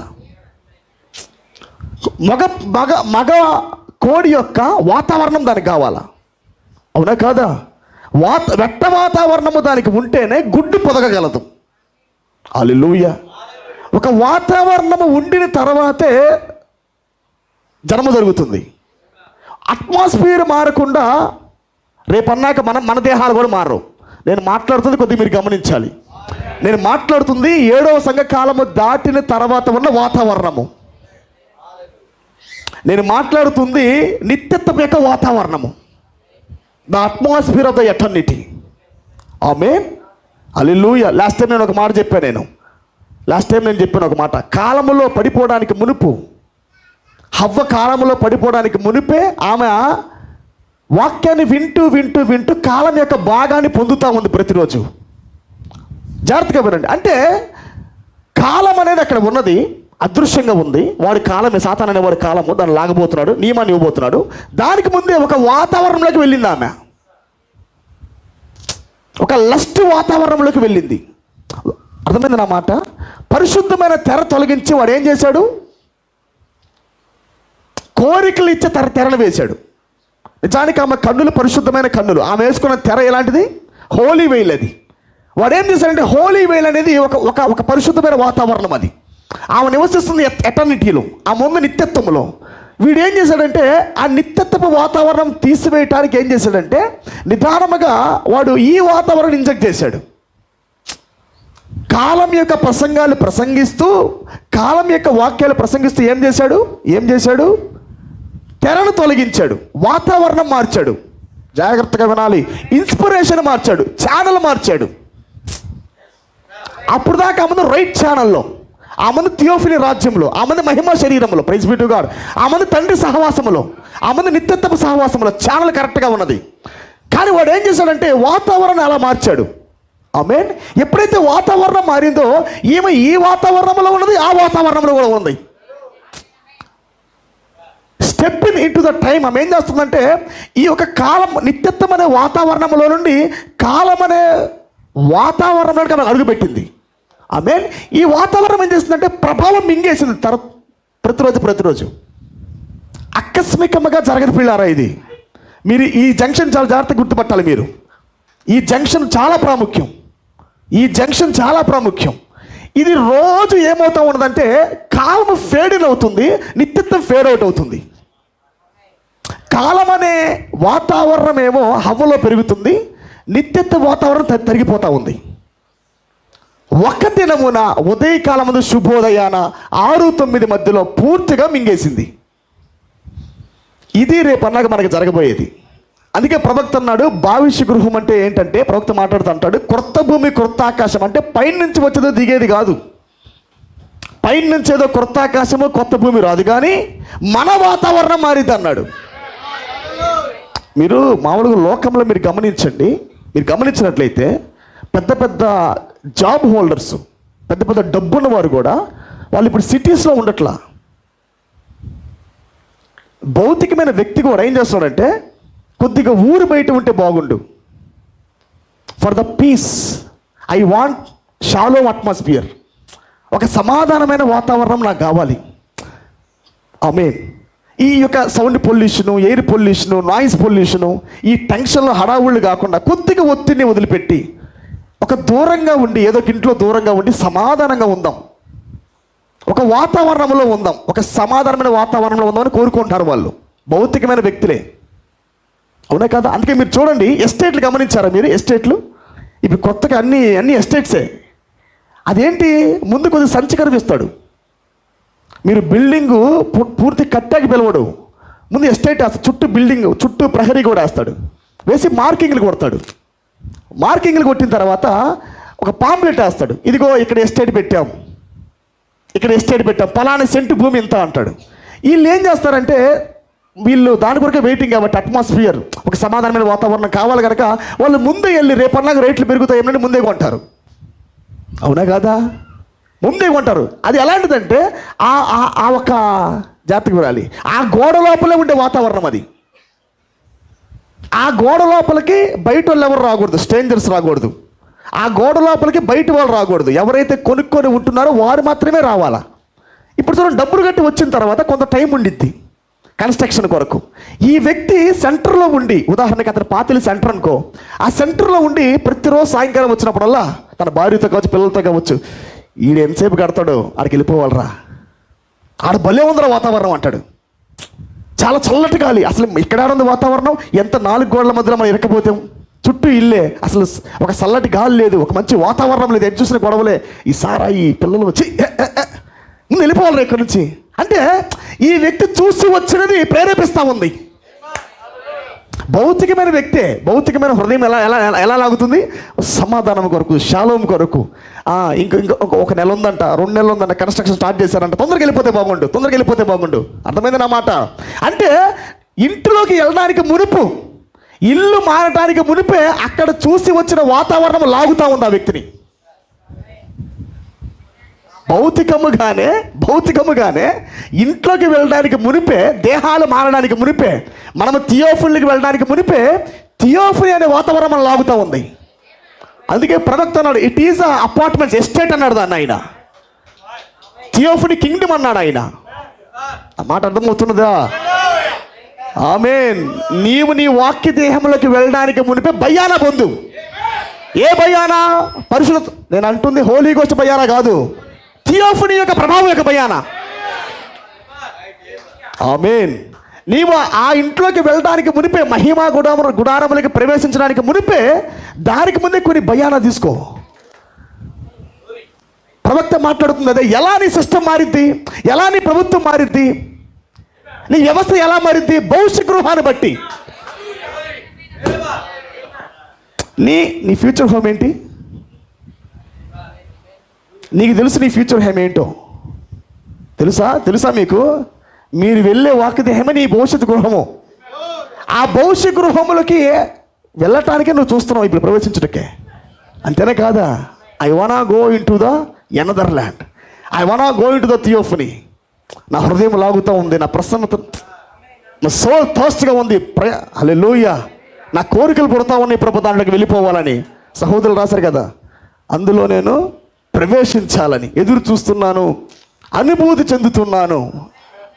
ఆమేన్. హల్లెలూయా. అందుకే ప్రవక్త అన్నాడు, క్రొత్త ఆకాశము కొత్త భూమి అనేది ఒక్క సెకండ్లో మారేది. ఆమేన్. మన భూమి దేహ మార్పు పొందింది ఒక్క సెకండే. కానీ ఆ దేహ మార్పు పొందటానికి మునుపు వస్తున్న వాతావరణం ఉంది చూసారా, వ్యవస్థ ఉంది చూసారా, గవర్నమెంట్ ఉంది చూసారా. అందుకే ప్రవక్త అంటాడు, the son of man ministry ప్రత్యక్షమైనప్పుడల్లా దేహ మార్పు ఉందన్నాడు.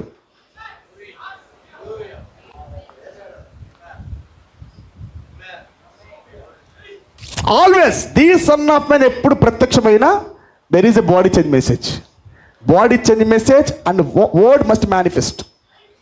అది కేవలము ది సన్ ఆఫ్ మ్యాన్ వాక్యం వచ్చిందంటే ఆ వాక్యం ఊరికే నిష్ప్రయోజనంగా వెళ్ళదు, అది ఇట్ మస్ట్ బి మెటీరియలైజ్డ్. అందుకే ప్రవక్త అంటాడు, ఆయన ఆది కాండములో నీటి మీద పొదిగినప్పుడంట, అగాధ జలముల మీద ఆయన ఆత్మ అల్లాడుతున్నప్పుడంట, ఆయన దేని కొరకు అల్లాడుతున్నాడు అంటే ప్రవక్త అంటాడు ఫర్ క్రియేషన్ అన్నాడు. సృష్టి రప్పిద్దామని అల్లాడాడంట విత్తనాల మీద. ఉంటున్నారా? బ్రూడింగ్ ఎందుకు కొరకంట? For creation. కానీ ప్రవక్త అది అలా రాలేదు. కానీ ఆ బ్రూడింగ్లో ఆ 7 చర్చెస్లో ఇంకా ఆ ఒక పొదుగుదల బట్టి సృష్టి రాలేదు. కానీ ఎప్పుడైతే దేవుడు దిశను మార్చాడో, ఆ పరిచర్ని కొద్దిగా వదిలిపెట్టి ఆత్మగా సంచారం చేసిన 7 దీపస్తంభాల మధ్య సంచరించిన అదే దేవుడు కొద్దిగా పరిచర్ని వదిలిపెట్టి ఆయన ఎప్పుడైతే లెట్ దేర్ బి లైట్ అన్నాడో, ఆమేన్, అప్పుడు సృష్టి ప్రారంభించబడినది. అవునా కాదా? ఆమేన్, ప్రైజ్ బి టు గాడ్. పలికిన ప్రతి మాట మెటీరియల్ అయినది. సన్ ఆఫ్ గాడ్ నుంచి ఎప్పుడైతే ఆయన ఇలా మారి ది సన్ ఆఫ్ మ్యాన్కి వచ్చాడో, ఆయన పలుకుతున్న ప్రతి మాట ఏమైంది? మెటీరియల్ అయింది. మాట గాల్లో లేదు. ఇంకా మాట విడుదల చేయబడిన తర్వాత it takes some time to manifest, but it must manifest, it must materialised. అవునా కాదా? ఆయన పలికిన ప్రతి మాట చెట్టు అన్నాడా, కలిగింది అక్కడ. సూర్యుడే కలిగాడు అక్కడ, చంద్రుడే కలిగాడు అక్కడ. మీరు చదవని లేఖన భాగంలో దేవుడు సూర్యుడిని చంద్రుడిని చేసిన తర్వాత ఆ నక్షత్రాలు చేశాడు. ఫస్ట్ భర్త, భార్య, దూతలు. దేవుడు తన భార్య ఆయన కుడి చేతులు 7 ప్లాన్ గమనించారా? వదులుతున్నామని కిందకెళ్ళిద్ది, నేనే వస్తా, రక్తం గారుస్తా, ఆ రక్తం కొద్దిగా మీకు ఇస్తా, నా భార్యను మరలా తాండి, మీ వల్ల కాదులే, మరలా నేనే వస్తా అన్నాడు.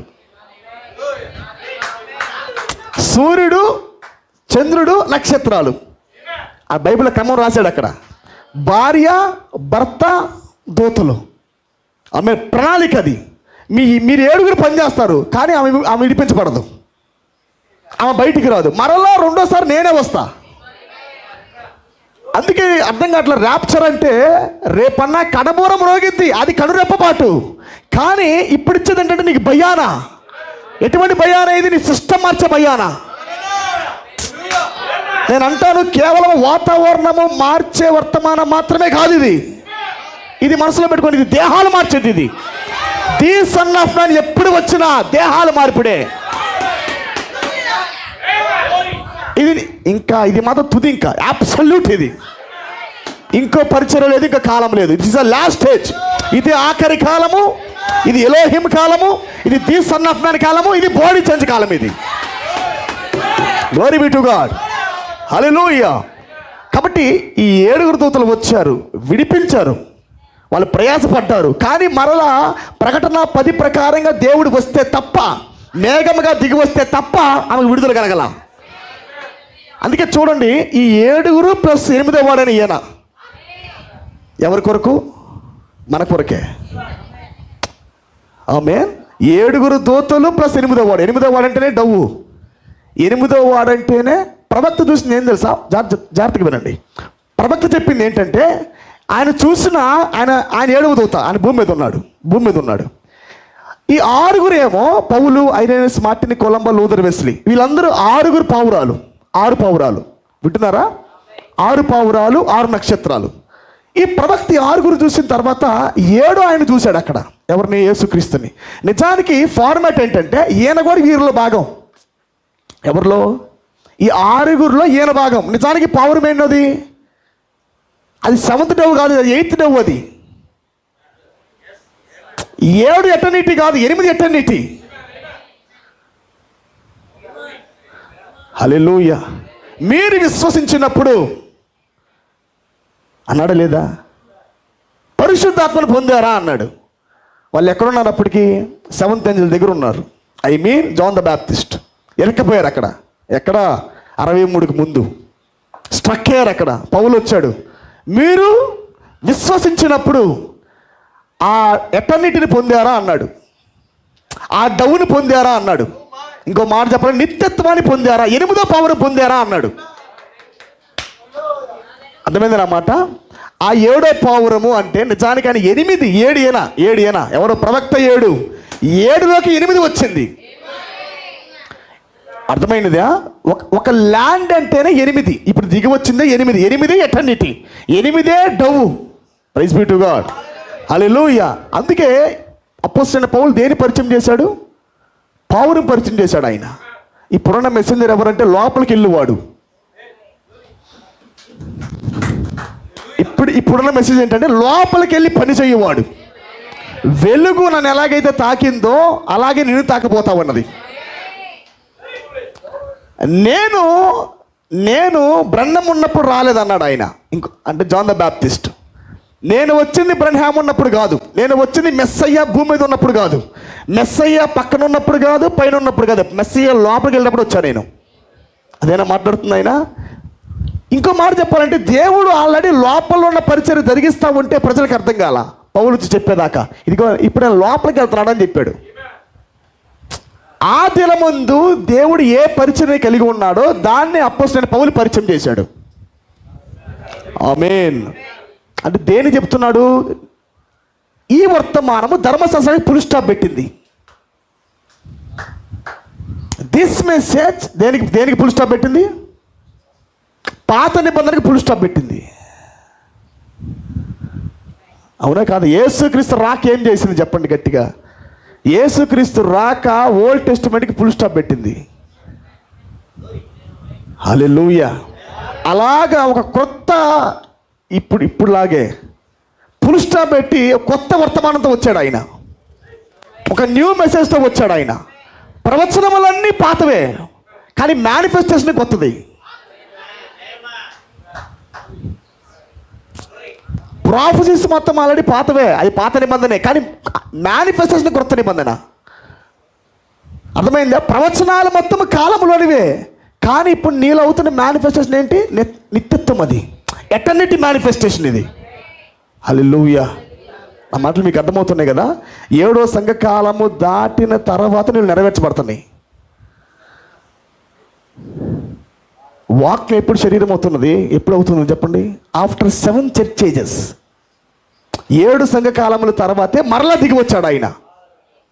ఆమేన్. ఎందుకొరకు వచ్చాడు? For the manifestation. వాక్యం మరలా మీ లోపల శరీరం అవ్వాలని దేవుడు మరలా దిగి వచ్చాడు. ఆ మాట మీకు అర్థమవుతుంది కదా పిల్లరా? హల్లెలూయా. అంటే గమనించండి, వాతావరణం ముందే మారుతా ఉన్నది. వాతావరణం చేంజ్ చేస్తున్నాడు ఆయన. మనుషుల్లో ఒక చేంజ్ చేస్తున్నాడు, సిస్టమ్ మారుస్తున్నాడు. అంటే ఈ పాప నియమాల యొక్క ప్రభావాన్ని విరగొట్టేసాడు ఆల్రెడీ. ఇది వరకు బాగా పెత్తనం చేసిన ఈ ప్రభావము మనం కాల వర్తమానం విన్నాం కాబట్టి ఈ కాల వర్తమానము దీన్ని మింగలేకపోయినది. 7th డౌ కాకుండా ఉన్న వర్తమానాలు వీటిని మింగలేకపోయినవి, వీటిని కొట్టలేకపోయినవి. జాగ్రత్తగా వినాలి. కాలం యొక్క ప్రసంగాలు వీటిని మింగలేకపోయినవి, వ్యవస్థను మార్చలేకపోయినవి.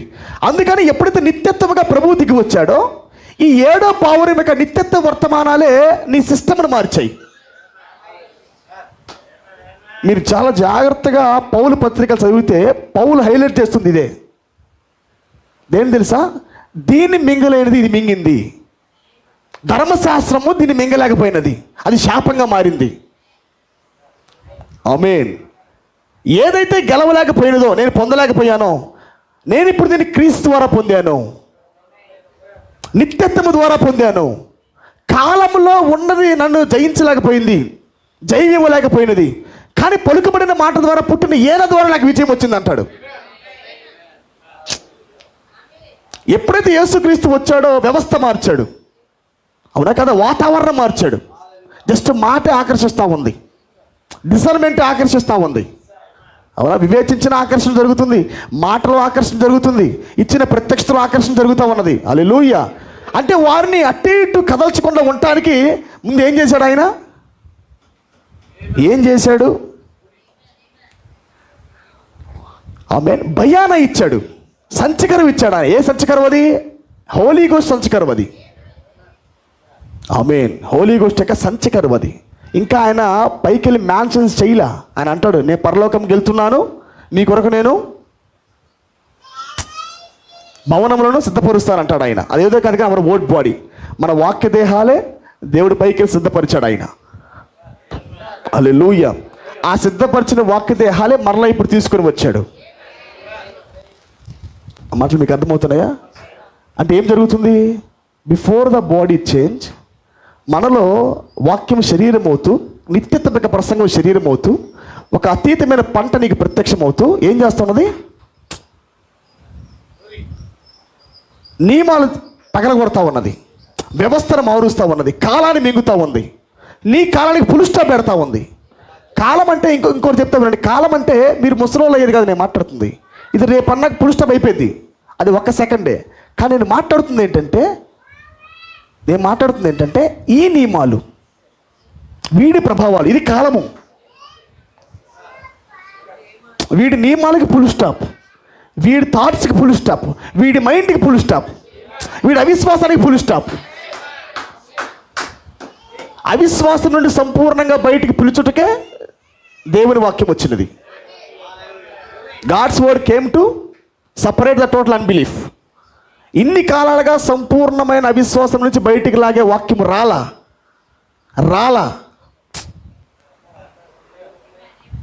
అందుకే మనం ఒక లేఖన భాగం చూసాం కదా, ఆయన ఏంది విశ్వాసం ఉంచువాడు, చనిపోయినను మరలా బ్రతుకును, బ్రతికి నా ఏంది విశ్వాసం ఉంచువాడు ఎన్నటికీ మరణించడు. ఆమేన్. మీరు నా యందు విశ్వాసం ఉంచిన ఎడల, నా యందు విశ్వాసం ఉంచిన వాడు ఇదివరకే మరణములో నుంచి జీవములోనికి దాటి ఉన్నాడు. దాటేస్తున్నాడా? ఆ యందు విశ్వాసం ఉంచటం అంటే ఆ విశ్వాసం పెట్టే అంత రాలా. ఆయన మాట్లాడుతుంది ఆ కాలంలో అయినప్పటికీ ఆయన యందు సంపూర్ణంగా విశ్వాసాన్ని పెట్టే, ఆమేన్, అంత వాక్యం రాలా. మనిషిలో ఉన్న సంపూర్ణ అవిశ్వాసాన్ని బయటికి లాగగల, ఈ కాలం యొక్క శక్తిని బయటికి లాగగల, ఆమేన్, హల్లెలూయా, ఈ భూమి ఆకర్షణ శక్తి నుంచి బయటికి లాగగల, ఈ గ్రిప్పు నుంచి విడుదల ఇవ్వగల శక్తి రాలా. కానీ ఇప్పుడు వచ్చింది మరలా. హల్లెలూయా. ఈ గ్రిప్పు నుంచి విడుదల ఇస్తా ఉంది. అందుకే ప్రవక్త అంటాడు, హానోకు ఎలా ఎత్తబడ్డాడంటే మొదటి బైబిల్ కింద ఎత్తబడ్డాడు. ఎలా ఎత్తబడ్డాడు? ఒక చిన్న కోట్ చదువుతాను నేను, చాలా జాగ్రత్తగా వినండి. టైం ఉందా మనకి? 9:27. ఓకే, నాకు టైం ఉంది.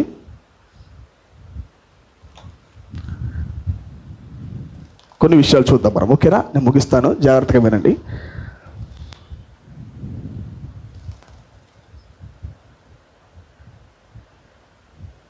మనము ఈ విషయాలు అర్థం చేసుకోవాలి పిల్లారా. మీకు ఒకటి తెలుసా? 3వ ఈటు పొందు కూడా వాతావరణం బట్టే. నేను మీకు చూపిస్తాను. నేను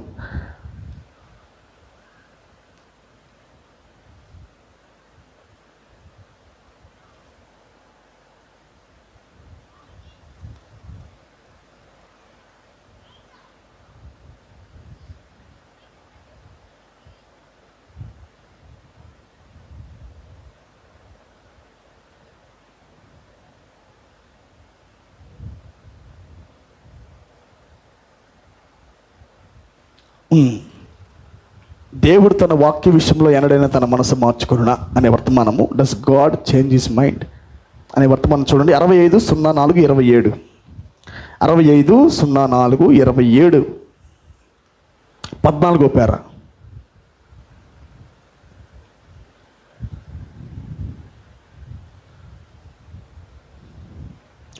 అండి. లైక్ ఫర్ ఇన్స్టాన్స్, ఉదాహరణకి, Enoch had enough faith that he didn't have to die. చనిపోకుండా ఉండటానికి చాలినంత విశ్వాసాన్ని హానోకు పొందాడు. చనిపోకుండా ఉండటానికి he didn't have to die. ఆమేన్. చనిపోకుండా ఉండే విశ్వాసాన్ని హానోకు కలిగి ఉన్నాడు. ఆమేన్. He just took an afternoon stroll. Stall అంటే సరదాగా అలా నడుచుకుంటూ వెళ్ళుట. ఆయన మధ్యాహ్న కాలం ముందు జస్ట్ అలా సరదాగా నడిచి వెళ్దామని అనుకున్నాడు. And got tired here on earth. భూమి మీద కొద్దిగా బాగా అలిసిపోయాడు, కొద్దిగా అలిసినట్టుగా భూమి మీద ఆయనకు అనిపించినది. And just walked on up to heaven. ఈయనేం మాట్లాడుతున్నాడు అసలుకి? మరణం మీద విజయాన్ని కొట్టేశాడు హానోకు, కొట్టేశాడు. మరణాన్ని మృంగగలని విశ్వాసం హానోకు కలిగి ఉన్నాడు. అయితే మధ్యాహ్నం ముందు సరదాగా ఊరికే, ఇంకా వర్తమాన ప్రవక్త అంటాడు, నేను చెప్తాను. వాళ్ళ డార్లింగ్ తన భార్య దగ్గరికి వెళ్ళి, darling God bless you, goodbye అన్నాడంట. గుడ్ బాయ్, నేను తర్వాత కలుస్తాను మిమ్మల్ని అన్నాడంట. పిల్లల దగ్గరికి వెళ్ళాడంట. ఆ పిల్లల దగ్గరికి వెళ్ళినప్పుడు goodbye, God bless you, నేను ఐ మీట్ యూ, నేను తర్వాత కలుస్తానని చెప్పాడంట. డాడీ ఎక్కడికి వెళ్తున్నామని అంటే, నేను తర్వాత చెప్తాను అన్నాడంట. నేను చూపిస్తాను, ఒక్క నిమిషము. అంటే ముందు మీ లోపల విశ్వాసం పెరగనివ్వండి. ముందు మీ లోపల ఏం చేయాలి? మరణాన్ని పెరిగే విశ్వాసం పెరగనివ్వండి. ప్రవక్త అంటున్నాడు, అది పెరిగిన తర్వాత ర్యాప్చర్ అనేది ఏంటంట, ఊరికి సరదాగా అలా నడుచుకుంటూ వెళ్ళి, సరదాగా అలా వెళ్ళి భూమి మీద కొద్దిగా విసుకొచ్చిందంట. ఉండబుద్ధి కావట్లేదు ప్రభు అని అలాగ నడుచుకుంటూ వెళ్ళిపోయాడంట ఆకాశంలోకి. సింపుల్. అంటే గమనిస్తారు నా మాట మీరు? ఇది ఏదో దేవుడు వచ్చి ఆకస్మికంగా నిన్నేదో మార్చేది కాదు. ఇది నీ ఫెయిత్ నిన్ను మార్చేది. ప్రవక్త భాషా ప్రయోగం మీరు గుర్తుపట్టాలా. ఆమేన్. హానోకులో ఉన్న విశ్వాసం ఎలాంటిదంటే మరణాన్ని బ్రింగే విశ్వాసం. మనలో ఉండేది ఎలా ఉండాలి? దేవుడు వస్తాడు, నన్ను మారుస్తాడు, వస్తాడు మారుస్తాడు కాదు. దానికి ముందు నీలో వాతావరణం మారాలా. వాతావరణం అంటే నీ పాపం, నీ మాల యొక్క వాతావరణం వెళ్ళిపోవాలా. అవిశ్వాస యొక్క వాతావరణం కొట్టివేయబడాలా. ప్రత్యక్షత బరువెక్కుతున్నప్పుడు అవిశ్వాసం దిగుతూ ఉండిద్ది. తూకములో నీ విశ్వాసం బరువెక్కుతున్నప్పుడు, పదార్థంగా మారుతూ ఉన్నప్పుడు, సంపూర్ణ పురుషుడుగా నీ విశ్వాసం మారుతున్నప్పుడు అవిశ్వాసం చిన్నపిల్లవాడైపోతూ ఉంటాడు. వ్యవస్థ మారుతూ ఉండిద్ది, నీ లాంగ్వేజ్ మారిద్ది. విశ్వాసం పెరిగితే అతీతమైన మాటలు నోటముట వస్తాయి. నీ నడక అతీతంగా ఉండిద్ది, నిర్ణయాలు అతీతంగా ఉంటాయి. మొత్తం మారిద్ది ఎప్పుడు నీకు ప్రత్యక్షత వచ్చినప్పుడు మాత్రమే. Praise be to God. చూడండి, నేను ఒక్క నిమిషం దాన్ని నేను చూపిస్తాను.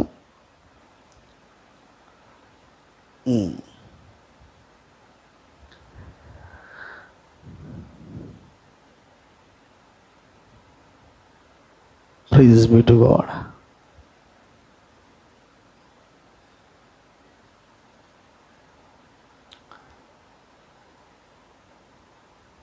కనిపిస్తే దాన్ని జస్ట్ అలా ఓపెన్ చేయండి. ఫర్ ఇన్స్టాన్స్ దాంట్లో ఆయన మాట్లాడతాడు. ఆయన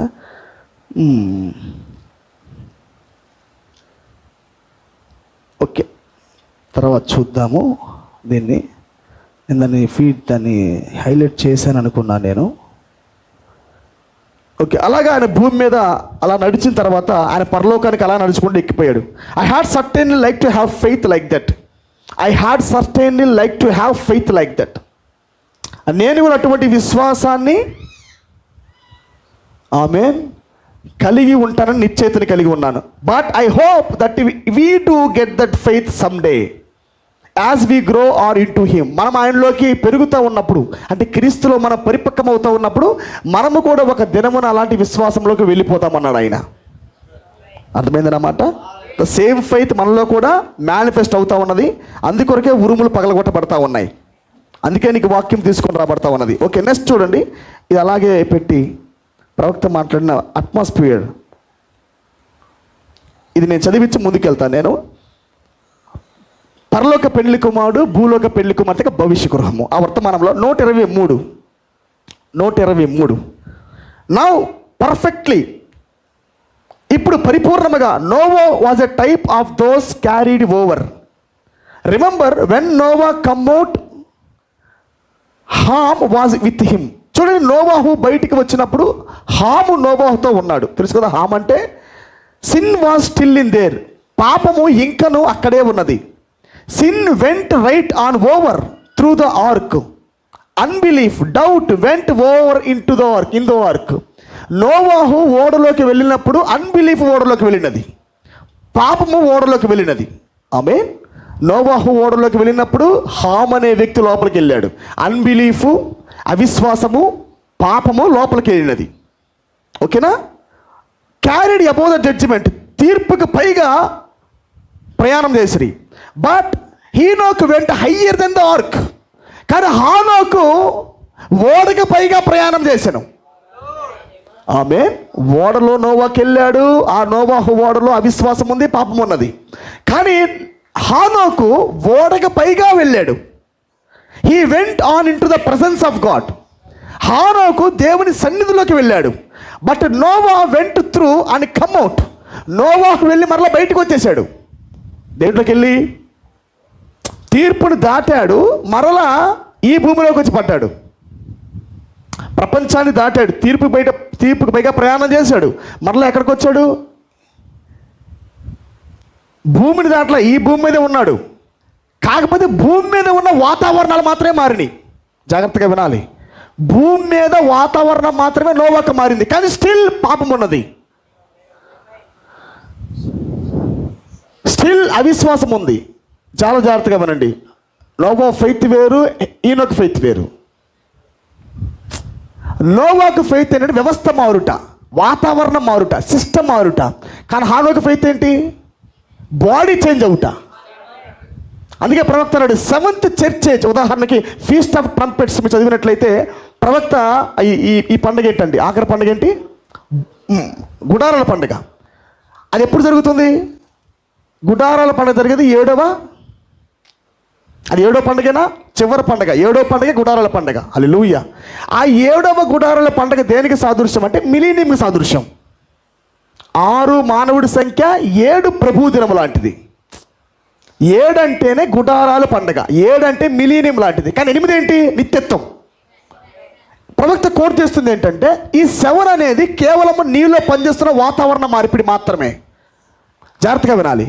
దేవుడు కొంతమందిలో వాతావరణం యొక్క మార్పిడి జరిగించి ముగిసిన తర్వాత, వ్యవస్థ మార్చిన తర్వాత దేవుడు మాటిచ్చిన ప్రకారము ఆయన శారాగా ప్రత్యక్షమయ్యాడు. కేవలము వాక్యాన్ని బోధించి అవిశ్వాసాన్ని వెళ్ళగొట్టి ఆయన అక్కడే ఉండిపోలా. కానీ మాటిచ్చాడు ఆయన అబ్రామ్కి. ఏమని ఇచ్చాడు? According to the time of life నేను మరలా తిరిగి వస్తానని చెప్పాడు ఆయన. దేని కొరకు? బాడీ చేంజ్ అవ్వటానికి. ఆమేన్. జాగ్రత్తగా వినాలి. క్రాసింగ్ చూపిస్తాను నేను. చాలా వండర్ఫుల్గా ఉంటుంది. మిలీనియంలోకి తీసుకొని రాబడిన మనము, స్పిరిచువల్గా మిలీనియంలోకి తీసుకొని రాబడిన మనము, వ్యవస్థ, గవర్నమెంట్, అన్బిలీఫ్, సిన్ ఇవన్నీ మనలో వెళ్ళిపోతున్న తర్వాత from millennium to new heaven and new earth. Amen. From 7 to 8 గుడారాల పండుగలో నుండి మనం వెళ్తుంది ఎక్కడికంటే హోలీ కాన్వకేషన్. హోలీ కాన్వకేషన్ అంటే పరిశుద్ధమైన సమాజంగా కూడుకొనుట. అది నిత్యత్వం. అది అంటే మనిషిలో, ఇంకో మాట చెప్పాలంటే ఉదాహరణకండి, వ్యవస్థ మనలో మారినప్పటికీ, మనలో నిత్యత్వ ప్రభావం వచ్చి పడినప్పటికీ స్టిల్ మనలో పాప నియమం ఉండిద్ది. కాకపోతే పరిపాలించేది మనము. అందుకే ప్రవక్త అంటాడు మిలీనియం ఎలాంటిదంటే కేవలం బంధించేది అన్నాడు. 1000 సంవత్సరములు మిలీనియం జరుగుతున్నప్పుడు ఆ 1000 సంవత్సరాల పాటు సాతాను పాతాళంలో బంధించబడును. After 1000 years he will unbound. అవునా కాదా? కేవలం 1000 సంవత్సరాలు మాత్రమే వాడు బంధించబడతాడు, తర్వాత విడిపించబడతాడు. విడిపించబడిన తర్వాత జరిగే యుద్ధం ఏంటి? గోగు మాగోగు బ్యాటిల్. అదేం చేస్తా ఉన్నది? నిన్ను క్రొత్త ఆకాశముగా, క్రొత్త భూమిగా మారుస్తా ఉన్నది. నేను అంటున్నాను, బ్యాటిల్ స్టార్ట్ అయినది, మెసేజ్ ప్రారంభించబడినది. చుట్టూ వ్యవస్థ మారుతుందంటే, ప్రపంచంలో వ్యవస్థ మారుతుందంటే, ఒక పతనం వస్తూ ఉందంటే ఆటోమేటిక్గా మెసేజ్లో మార్పు జరుగుతూ ఉంది. ఆమేన్. అపోస్తలుడైన పౌలు మాట్లాడతాడు. దేని గురించి మాట్లాడతాడు? సంచికరు పొంది అతను ఏమంటాడు? క్రీస్తునందు ఉన్నవాడికి ఏ శిక్షా విధి లేదన్నాడు. ఏంటి? అతను ఇంకా ఈ యొక్క ఉరుములు, ఈ ముద్రల యొక్క ప్రత్యక్షత పొందల. తెరవబడిన గ్రంథం యొక్క బయలుపాటు లేదు, తెరవబడిన గ్రంథం యొక్క రెవల్యూషన్లో లేడు ఆయన. ఆమేన్. కానీ అతనే వాతావరణ మార్పిడి మాట్లాడుతూ ఉంటాడు. లైక్ ఏ మిలీనియం. నాలో ఇంకా పాపం పనిచేస్తూనే ఉంది అంటాడు లేదా? Still I have law of sin అంటాడు. నేను ఎంత పోరాడుతున్నప్పటికీ ఇంకా నాలో పనిచేస్తూనే ఉంది ప్రభు అంటాడు. చాటర్ ఇంకా ఉంది అంటాడు. కానీ ప్రవక్త అంటాడు, మనం నువ్వు చదివించావు కోడ్ మీకు, చాటర్ అనేది లేదంటాడు. ఆస్ట్రానాట్ ఫెయిత్లో this is not the faith of aeroplane, but this is the faith of astronaut అన్నాడు. ఈ వ్యోమగామి విశ్వాసములో చార్టర్ లేదన్నాడు. అర్థమైనది నా మాట? ఇది ఎలాంటిదంటే ది సన్ ఆఫ్ మ్యాన్ యొక్క మినిస్ట్రీ తుదకు తీసుకొని రాబడి మనల్ని పరిపూర్ణంగా మార్చబోతా ఉన్నది. హల్లెలూయా. గోగు మాగోగు యుద్ధం జరుగుతూ ఉన్నది. ఇంకా స్టార్ట్ అయింది అది. రివైవల్ స్టార్ట్ అయింది అది. 1000 సంవత్సరముల పాటు సాతాన్ని బంధించబడినంటే మనము నియమాలను బంధిస్తూ ఉన్నాం. కానీ మరలా అన్బౌండ్ అవుతాడు, విప్పబడతాడు. ఆమేన్. కానీ ది సన్ ఆఫ్ మ్యాన్ యొక్క ఆఖరి పరిచర్య యొక్క విధానం ఏంటంటే సంపూర్ణముగా మనల్ని మార్చివేసే ఉద్యమం అది. వాడు మరలా విడిపించబడే ప్రక్రియ కాదు, వాడు మరలా బయటికి వచ్చే ప్రక్రియ ఏమీ లేదు. ఇంకా సంపూర్ణంగా వాడిని మట్టుపెట్టుట, సంపూర్ణంగా వాడిని సమాధి చేయుట, పునరుద్ధానం లేకుండా చేయుట వాడికి ఇంకా. హల్లెలూయా. చూడండి, ప్రవక్త అంటున్నాడు, హానోకు వెంట హయ్యర్ దెన్ ద ఆర్క్. ఓడకి పైగా హానోకు వెళ్ళాడు. He went on in to the presence of God. దేవుడి యొక్క సన్నిధిలోనికి హానోకు వెళ్ళాడు. బట్ నోవాహు went through and come out. నోవాహు వెళ్ళి మళ్ళీ బయటకు వచ్చాడు. And there was still sin type of the millennium. ఇంకను ఓడలో పాపం ఉన్నది, బయటకు వచ్చాక పాపం ఉంది. Amen. Of the world condition. Hallelujah. Millennium is not the end of it. There will still be time after the millennium. There will still be time after the millennium. 1000 ఏళ్ల పరిపాలన తర్వాత కూడా ఇంకనూ కాలం ఉండబోతున్నది. అవునా? The millennium is the space of time. 1000 ఏళ్ల పరిపాలన అనేది కాలంలో కొంత సమయం అది. Hallelujah. But not the new earth. కానీ అది కొత్త భూమి కాదు. No. Indeed. Notice in that we will get to it after a bit. మనం దీని తర్వాత కొద్దిగా ముందుకు వెళ్దాం అంటున్నాడు ఆయన. తర్వాత మీరు చూసుకోండి, తర్వాత మాట్లాడతాడు ఆయన. ఆ కింద నేను చదువుతాను చూడండి. See the earth redeemed. భూమి విమోచించబడినది. Go back to its original owner again. తిరిగి మరలా భూమి ఎక్కడికి వెళ్ళినది? అసలైన ఓనర్ చేతిలోకి వెళ్ళిపోయినది. ఈ టుక్ ఇట్ ఫ్రమ్ సాతాన్. ఆయన సాతాన్ నుంచి భూమిని ఏం చేశాడు నీకు తెలుసా? విమోచించబడిన వారి కొరకు మరలా దిగి వచ్చాడు. ఎవరినైతే ఆయన మొదటి రకాల విమోచించాడో మరలా వారి కొరకే వచ్చాడు. దేని కొరకు? ఈ ఒరిజినల్ ఓనర్ దేవుడు. జాగ్రత్తగా వినండి. The earth redeemed. భూమి విమోచించబడినది. భూమి విమోచించబడింది. దేని కొరకు? Goes back to its original owner. మరలా తిరిగి అసలైన యజమాని దగ్గరికి వెళ్ళటానికే ఈ భూములు విమోచించబడ్డాయి. ఏమైనా he took it from Satan. Satan అంటే నీలో ఉన్నవాడు, నియమాలు. He took it from Satan. ఆయన సాతాన్ నుండి బయటికి లాగాడు. ఇప్పుడు నిన్ను తీసుకున్నాడు ఆయన. He pulled. ఆయన లాగాడు నిన్ను. Take in the earth away from Satan. Satan నుండి పరిపూర్ణంగా భూమిని ఇప్పుడు బయటికి లాగాడు ఆయన. Just like he took you away from Satan, like he took the little women at the well away from Satan. Amen. Praise be to God. ఈ కింద చాలా అద్భుతంగా మాట్లాడతాడు, మనకు టైం లేదు. చదవండి, ఇంటికి వెళ్ళిన తర్వాత చాలా అద్భుతంగా ఉంటుంది ఈ వర్తమానము. మిలీనియం గురించి ప్రస్తావించి ఇచ్చిన తర్వాత ఆయన స్లోగా new heaven and new earth అంటాడు. ఏమేనండి ఏమైనా. ఎందుకంటే బుద్ధి లేని కన్యకల గురించి కూడా మాట్లాడతాడు ఆయన. వ్యవస్థ మారుతుంది ఎవరిలో? ఒక చిన్న మాట చెప్తాను నేను. అది బహుశా Jesus Christ is today yesterday today and four అనే వర్తమానాలు అనుకుంటా. నేను మొన్న దాన్ని రీడ్ చేస్తున్నప్పుడు ప్రవక్త అంటున్నాడు, ఆయన అంటున్నాడు, ఎలోహిం రావడానికి మునుపు అబ్రహాము ఉదయకాలం నుండే ఎదురు చూస్తూ ఉన్నాడంట. ఎలోహిం వస్తున్నాడు. హృదయంలో ఒక పుల్లింగ్ ఉంటా ఉందంట, లాగబడతా ఉన్నాడంట. ఏదో జరుగుతుంది ప్రభు అని బాగా మూచేయబడతా ఉన్నాడంట. ప్రసన్నత బలంగా ఒత్తిడి పెడతా ఉన్నదంట. అయితే ఉదయకాలం నుండి అబ్రహాము ఆ మమ్రే వృక్షం కింద కూర్చొని ఆ ద్వారం దగ్గర కూర్చొని ఎదురు చూస్తూ ఉన్నాడంట, వెయిట్ చేస్తూ ఉన్నాడంట. ప్రవక్త అంటాడు, రాబోతున్న నిజమైన బ్లెస్సింగ్ అదే. నిజానికి అబ్రహాముకి బ్లెస్సింగ్ ఏంటి? నిజమైన బ్లెస్సింగ్ ఏంటి? ఎలోహిం యొక్క రాక బ్లెస్సింగ్. ఈ బ్లెస్సింగ్ వచ్చే టయానికే వాడు ముందే ప్రత్యక్షమై సాతాను ఏం చేశాడంటే, అయ్యగారు కొంతమంది పనులను తీసుకొచ్చి, అయ్యగారు ఈరోజు గొర్రెలకి మేత అయిపోయింది అన్నాడంట. ఈరోజు గొర్రెలకి బావిలో నీళ్ళు అయిపోయినాయి అన్నాడంట. ఈయన ఎదురు చూపు ఎక్కడ ఉన్నది? నా లోపల ఒత్తిడి పెట్టబడుతుంది, ఎలోహిం రాబోతున్నాడు. సాతాను ఏం చేస్తూ ఉన్నది? ఒత్తిడి చేస్తూ ఉన్నదట ఇంట్లో నుంచే. ఇదిగో అయ్యగారు నీళ్ళు అయిపోయినాయి, గొర్రెలు మరణించబోతున్నాయి, అయ్యా అయ్యగారు నీళ్ళు అయిపోయినాయి, కరువు వచ్చేసింది అయ్యగారు, అయ్యగారు తిండి లేదండి, గడ్డి కావాలి మనకు అంటున్నారంట. కానీ అబ్రహాము ఈ ఒక కంట తడితో, ఆగురా నా లోపలే మండుతుంది ఒకటి, మీ భౌతికమైన కళ్ళు ఒకటి. శారా వచ్చిందంట. నిజానికి శారా ఆ రోజే బాగా ఇసుకిచ్చిందంట. ప్రవక్త చెప్తాను, నేను చెప్పడం కాదు, ఇది ప్రవక్త అంటాడు. ఏ రోజైతే ఎలోహిం వస్తున్నాడో కరెక్ట్గా ఆ రోజే సాతాను గందరగోళం చేశాడంట. అయినా అబ్రహాము అక్కడే కూర్చున్నాడంట 11 గంటల దాకా. ఆయన అన్ని పనులు చేసుకొని ఎలోహిం రాగానే పరిగెత్తలేదంట. అర్థమైందా? ఏదో ఒక పుల్లింగ్ జరుగుతుందంట. నేను రాబోతున్నా, ఏదో ఒత్తిడి వస్తుంది, నాకు ఏదో ప్రెషర్ ఉంది అనిపించి వెయిట్ చేస్తూ ఉంటే 11 గంటల సమయానికి అలా నడుచుకుంటూ వస్తూ ఉన్నాడట. ఇప్పుడు దాకా అదే ఒత్తిడి ఏదైతే పెట్టబడిందో ఆమె ఆ ఒత్తిడి మరింతగా ఎక్కువ ఎదురు చూపిస్తూ ఉన్నదంట. అదిగో నేనే అబ్రహామ అంటా ఉన్నాడంట. ఈ యొక్క 99 ముసలోడు పరిగెత్తుకుని వెళ్ళి పాదాల మీద ఏం చేశాడు?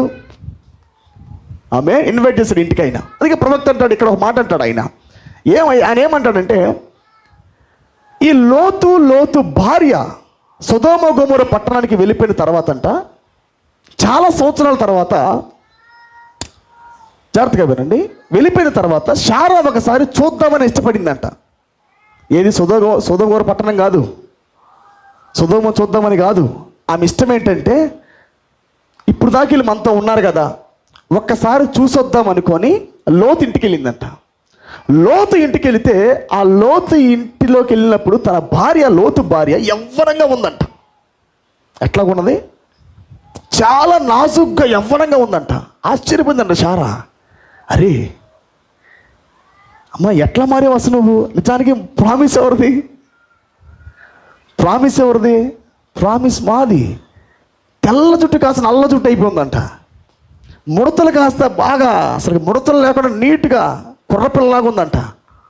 ఏంటి బాడీ చేంజ్? మాకు కదా, మా ఆయన చెప్తుందేమో మనకేదో జరగబోతుంది, మనకేదో పోతుంది అంటున్నాడు. ఇదేంటి ఇలాగ జరిగింది? బయటికి వెళ్ళినా జరగడం ఏంట్రా? అర్థమైంది నా మాట? మీకు అర్థమవుతుందా? హల్లెలూయా. జాగ్రత్తగా ఉన్నాడు పిల్లారు. శారా గమనించంట, మరలా తిరిగి ఇంటికి వచ్చిందంట. ఎలా బాడీ చేంజ్ మారిందంటే, ఆ హాలీవుడ్ ఫ్యాషన్ చూసారా? ఆ సొదొమ గొమొర పట్టణంలో ఉన్న హాలీవుడ్ కాస్మెటిక్స్ ఏమంటారు వాటిని? మేకప్లు, ఈ యొక్క గ్రాసరీస్ అంటారు వాటిని. ఆభరణాలు కాదు, అదే వాటిని ఏమంటారు? క్రీములు, అవి ఏదో ఒకటి కాస్మెటిక్స్ అవన్నీ వాడి ఆమె ముడతలు లేకుండా చేసుకుందంట. తెల్ల జుట్టు మొత్తం యవ్వనంగా మారిపోయి ఒక అందగత్తెలాగా తయారై ఉందంట. ఇంటికి వచ్చిన తర్వాత అబ్రహాంతో అందంట, లోతు భార్య ఎంత అందంగా ఉందంటే యవ్వన స్త్రీ వల్ల తయారైంది అందంట. ఈయన ఎక్కడున్నాడు? ఈయన వెయిటింగ్ ఏమో, ప్రభువా ఎప్పుడు వాగ్దానం యొక్క నెరవేర్పు, నువ్వు మాటిచ్చావు నెరవేర్చబోతున్నావు ప్రభువా అని ఈయన ఉంటే, ఈ మాట చెప్పగానే అబ్రహాం అనంట బెటర్ దాన్ దట్ అన్నాడంట. వాళ్ళకి జరిగిన దానికన్నా వాళ్ళు పొందిన దేని బట్టి? Hollywood fashion. వాళ్ళకి మారింది కేవలం స్కిన్ మాత్రమే. కాలం యొక్క వర్తమానం వాళ్ళు ఏం మార్చింది? ప్రవక్త అన్నాడు క్రియేటింగ్ ద ఆర్గాన్స్ అన్నాడు. ఇది వాళ్ళకి జరుగుతుంది ఫిజికల్ హీలింగ్ అన్నాడు ప్రవక్త. ఆ ఉద్యోగం ఏం చేస్తూ ఉందంటే ఫిజికల్ హీలింగ్ ఇస్తుంది, బట్ ఇట్ క్యాన్ క్రియేట్. ఆ వర్తమానము సృష్టించే వర్తమానం కాదు అది. కానీ ఎలోహిం వర్తమానం ఏంటంటే it can create the organs. మన దేహాలు మారిపోబోతున్నాయి అన్నాడంట. యవ్వన దేహాల వల్ల మన దేహాలు మారుతాయి అని చెప్పాడంట. Without cosmetics, without Hollywood fashion. Amen. ఆ ఉదయకాలం అలా కూర్చున్నప్పుడు ఇసుకిస్తూ ఉంటే, కానీ అబ్రహాం మండుతూ ఉన్నాడంట. సంథింగ్ హ్యాపెన్, ఏదో నాకు జరగబోతోంది, ఏదో వెయిట్ చేస్తూ ఉన్నాడంట. Praise be to God. ఆ వెయిటింగ్లో ప్రత్యక్షమయ్యాడంట ఆయన. ఆమేన్. ఏం మార్చాడు? హానోకు ఫెయిత్. ఇది జరగబోతున్న నిజమైన పరిచర్యకు మాదిరి అది. అందుకే ది సన్ ఆఫ్ మ్యాన్ ఎప్పుడైతే ప్రత్యక్షమయ్యాడో మరలా దేహాలు మార్చబడ్డాయి. అర్థమైందా? వేర్పాటు జరిగిన తర్వాత సపరేట్. అందుకే ప్రవక్త అన్నాడు, తండ్రి వెళ్ళిపోవుట ఒకటి, లోతు వెళ్ళిపోవుట ఒకటి, ఆ తర్వాత మినిస్ట్రీ ఏంటంటే అబ్రహాంలోది వెళ్ళిపోవుట అన్నాడు. ఆమేన్. తండ్రి అవిశ్వాసి వెళ్ళిపోవటం ఒక స్టేజు, లోతు వెళ్ళిపోవటం ఒక స్టేజు. కానీ అబ్రహాములో ఉన్న అవిశ్వాసం వెళ్ళిపోతే ఆఖరి స్టేజ్ అన్నాడు. ఎందుకొరకు దేవుని వాక్యం పిలుస్తుందంటే, నీలో ఉన్న అవిశ్వాసం సంపూర్ణంగా, నువ్వు సంఘశాఖ వదిలిపెట్టావు, బంధువులను వదిలిపెట్టావు, స్నేహితులు వదిలిపెట్టావు, నువ్వు ఎవరు ఫంక్షన్కి వెళ్ళవు, ఎవరు పెళ్ళిళ్ళకి వెళ్ళవు, దట్స్ ఆల్ రైట్, అంత బాగానే ఉంది, అది అవిశ్వాసమే, నువ్వు వెళ్ళగొట్టావు అన్నిటిని. కానీ నీలో ఇంకనూ అన్బిలీఫ్ ఉంది. దీన్ని బట్టేనా ఇశ్రాయేలు ప్రజలు మరణించింది? బయట ఎవరో సమాచారం ఇవ్వడం కాదు, వాళ్ళ హృదయాలు భీతి కొల్లాయి, వాళ్ళే భయపడ్డారు. దేన్ని బట్టి? అవిశ్వాసం బట్టి. దేవుడి యొక్క కాలింగ్ ఏంటి? బయట కాదమ్మా, నీలో అది మార్చాలి. నేను బయట వదిలిపెట్టి, చాలామంది బయటే వదిలిపెట్టరు. ఇంకా ముందుకు రండి సహోదరురా, సహోదరి, ముందుకు రావాలి. మనకి ఇంకా చాలా ప్రక్రియ ఉన్నది. నీ లోపల చాలా ఉంది అవిశ్వాసం, దాన్ని వెళ్ళగొట్టాలి. ఆయన వాక్యం లేకుండా అవిశ్వాసం బాదు. వాక్యం విన్నప్పుడు విశ్వాసం కలిగిద్ది, ఉరుములు విన్నప్పుడు నీకు విశ్వాసం కలిగిద్ది. ఈ బయటి వెళ్ళగొట్టి లోపలికి వచ్చావంటే నీ లోపల ఉంది చాలా విశ్వాసం ప్రాణంలో, దాన్ని లాగాలి ఆయన. ఆమె అందుకే ప్రతి వాగ్దానం ఇది వరకు మనం చూసినప్పటికీ మనం స్టాండ్ అవ్వలేము. మనము అర్థమైందా? మన విశ్వాసము ఆ వాగ్దానానికి సరిపోదు స్టాండ్ అవటానికి. ఆమె కానీ ఇప్పుడు అలాంటిది కాదు. ఇది వాక్యం వస్తున్నదే వాగ్దానం పైన నిలబడి జయించటానికి. అవునా కాదండి? హల్లెలూయా. కాబట్టి పిల్లారా, ప్రవక్త అంటాడు మిలీనియం ఎలాంటిదంటే కేవలం వ్యవస్థ మార్చేది, వాతావరణం మార్చేది. కానీ న్యూ హెవెన్ న్యూ ఎర్త్ అనేది దేనికి సంబంధించిందంటే అది ఎలోహిం వర్తమానానికి సంబంధించింది. జాగ్రత్తగా వినండి, అవిశ్వాసులు కూడా వ్యవస్థను పోగొట్టుకున్నారు. బుద్ధి లేని కన్నికలు కూడా వ్యవస్థను పోగొట్టుకున్నారు. వాతావరణం పోగొట్టుకున్నారా? నోవాహు మిలీనియంలో ఉన్నాడు అంటే బంధిస్తున్నాడా? నోవాహు కూడా నోవాహు బంధిస్తున్నాడు, పాపాన్ని బంధిస్తున్నాడు, పాపాన్ని నియంత్రిస్తున్నాడు, పాపాన్ని బంధిస్తున్నాడు. కానీ వాడిని మరణించట్లా, వాడిని చంపట్లా. అందుకే దేవుడు నోవాహు సంతానంలోంచి అట్లా మాట్లాడు, అబ్రహాం సంతానం అంటాడు. ఆదాము తర్వాత దేవుడు ఎన్నుకున్న మనిషి ఎవరు? నిజానికి క్రొత్త భూమిలో పెట్టింది ఎవరు? నోవాహే. పాత ప్రపంచంలో నుండి కొత్త ప్రపంచంలోకి తెచ్చిందే నోవాహు. నిజానికి మూల పురుషుడు ఎవరు? అబ్రహాం కాదు, నోవాహు అని చెప్పాలా. కానీ దేవుడు ఏమంటున్నాడు? నోవాహు కాదు, అబ్రహాం అంటున్నాడు. ఎందుకు? అబ్రహాం ఎలాంటి వాడు అంటే బంధించేవాడు కాదు, ఆ విశ్వాసం బంధించేది కాదు. అబ్రహాం యొక్క సంతానం ఎలాంటిదంటే బంధించేది కాదు, పరిపూర్ణంగా చంపేది, వేరులతో సహా పాపాన్ని పెళ్ళగింపజేసేది అబ్రహాం యొక్క సంతానం. ప్రైజ్ బీ టు గాడ్, హల్లెలూయా. కాబట్టి ఈ వర్తమానంతో వాళ్ళు కూడా వచ్చి ప్రయోగించి దాన్ని బంధిస్తున్నారు. వ్యవస్థని వాళ్ళు కూడా కొద్దిగా మార్చుకుంటున్నారు. ఈ నియమ ఇట్లా కాదు, ఇది కాదు, ఈ వాతావరణం అనుకుంటున్నారు.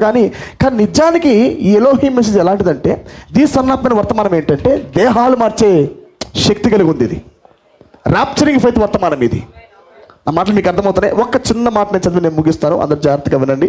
నా మాటలు మీకు అర్థమవుతున్నాయా? కొద్దిగా స్టెప్ ఇన్, కొద్దిగా అడుగులు ముందుకు వేయవలసి ఉన్నది. మన అడుగులు కొద్దిగా ముందుకు పడవలసి ఉన్నది. నేను చదివిస్తాను. నేను ఒక లేఖను బాగా చదివించి నేను ముగిస్తాను మీకు.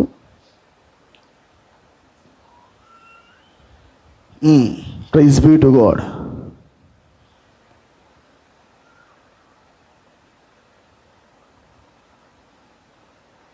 వాతావరణము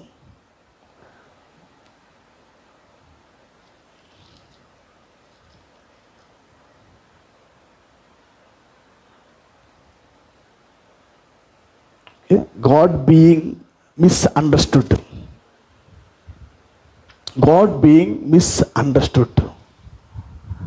అంటే ఏమంటారు? అది అపార్థము చేయబడిన దేవుడు. 257 ప్రవక్త వర్తమానం చెప్పేసిన తర్వాత పాట పాడుతూ అది ఫుల్ స్టాప్ పెట్టి పాట పాడిన తర్వాత ఈ మాట చెబుతూ ఉంటాడు. 257 కోడ్ చదవండి. పేరా 257 పేరా 61:07:23 61:07:23 సాయంకాలం మంది ప్రవక్త ఈ వర్తమానం చెబుతూ 257 పేరాలో మాట్లాడుతున్నాడు దీన్ని. I love that. నేను దాన్ని ప్రేమిస్తున్నాను. Don't you? మీరు ప్రేమించడం లేదా? Crossed over Jordan to Canaan's fair land. Crossed over Jordan to Canaan's fair land. యోర్దాను దాటి కనాను యొక్క అందమైన భూమిలో ఉండుట. I bid farewell to the world. నేను ప్రపంచానికి వీడ్కోలు పలుకుతున్నాను. Amen. Praise be to God. Lifted up above the things of the world. లోకం యొక్క కార్యములకు పైగా నేను ఎత్తబడుతూ, now I am living in this heavenly atmosphere. ఇప్పుడు నేను పరలోక సంబంధమైన వాతావరణంలో నివసిస్తూ ఉన్నాను. దేనికి పైగా ఎత్తబడి? యోర్దాను దాటి, మరణము దాటి కనాను భూమిలో నేను నివసిస్తున్నాను. ఇప్పుడు నేను ఉన్నది లోకానికి పైగా ఉన్నాను. ఇప్పుడు నేను ఉన్నది పరలోక సంబంధమైన వాతావరణములో. Sure I act funny to them buzzards. ఇది రాబందులకి కొద్దిగా నవ్వుతలగా ఉండొచ్చు. నేను అంటలేదు ఆయన, నేను కాదు ఈ మాట్లాడుతుంది ప్రవక్త. Sure I act funny to them buzzards అంటే ఈ యొక్క రాబందులకి నేను చెబుతున్న మాట కొద్దిగా ఫన్నీగా ఉండొచ్చు, కొద్దిగా నవ్వుగా ఉండొచ్చు. Down there. Yes sure I am flying above it. నేను దానికి పైగా ఎగురుతున్నాను, రాబందులకు పైగా ఎగురుతున్నాను నేను. నా మాటలు అర్థమవుతుంది. రాబంద్ అంటే ఏమిటంటే ఒక వాతావరణం కలిగినదే. ఎంతవరకు అంటే వ్యవస్థ పూర్తిగా మార్చేంత కాదు. ఈ లోకానికి పైగా అంటే ఈ భూమి, నేను మాట్లాడుతుంది భూమి, ఈ భూమికి పైగా కొంత మట్టుకు రాబందు ఎగరగలదు. స్పిరిచువల్గా మాట్లాడుతున్నా. ఈ భూమి ఆకర్షణ శక్తికి పైగా రాబందు కూడా ఎగరగలదు. అంటే పాప నియమాలకు పైగా, పాత ఆకాశము, పాత భూమికి పైగా కొంత మట్టుకు రాబందు కూడా ఎగరగలదు. కానీ ప్రవక్త అంటుంది ఏంటంటే I act funny to them buzzards. ఈ మాట నేను చెబితే ఆ రాబందులు కొద్దిగా నవ్వుతాలుగా ఉండొచ్చు, కానీ నేను దానికి పైగా ఉన్నాను నేను అని ఏమంటున్నాడు. నా పైన ఈ భూమి ఆకర్షణ శక్తికి అధికారం లేదు. నేను ఎగురుతుంది ఎక్కడంటే పరలోక స్థలంలో ఎగురుతున్నా నేను. ఆమె నియమాలు పని చెయ్యని వ్యవస్థలో నేను ఉన్నా నేను. హల్లెలూయా. అది చూడండి, దట్స్ రైట్, అది వాస్తవం. What do we care? We are living in Canaan's land. మనం జీవిస్తున్నది ఎక్కడంటే కనాను భూమిలో. Amen. Yes sir. Eating the new grapes. మనం తింటుంది ఏంటి? క్రొత్త ద్రాక్ష రసం. మనం తింటుంది కొత్త ద్రాక్ష, పాత ల్యాండ్ కాదు.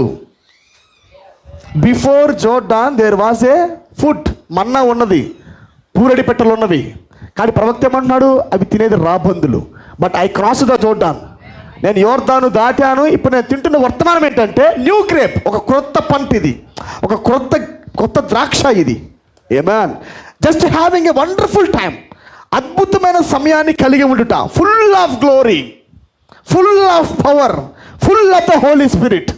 పరిపూర్ణమైన మహిమ, పరిపూర్ణమైన శక్తి, పరిపూర్ణమైన పరిశుద్ధాత్మను కలిగి ఉండుట. ఎక్కడ?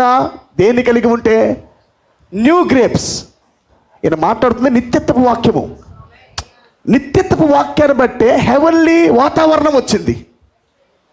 కనాను భూమి యొక్క ఆహారం బట్టే కనాను భూమి యొక్క వాతావరణం వస్తూ ఉంది.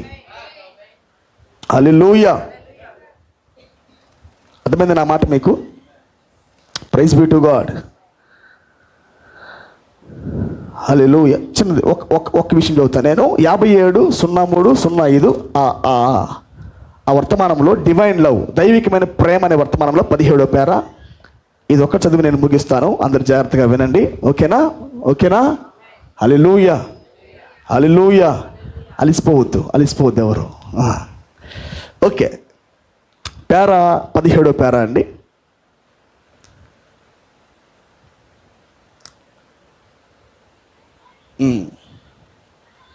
లేదా?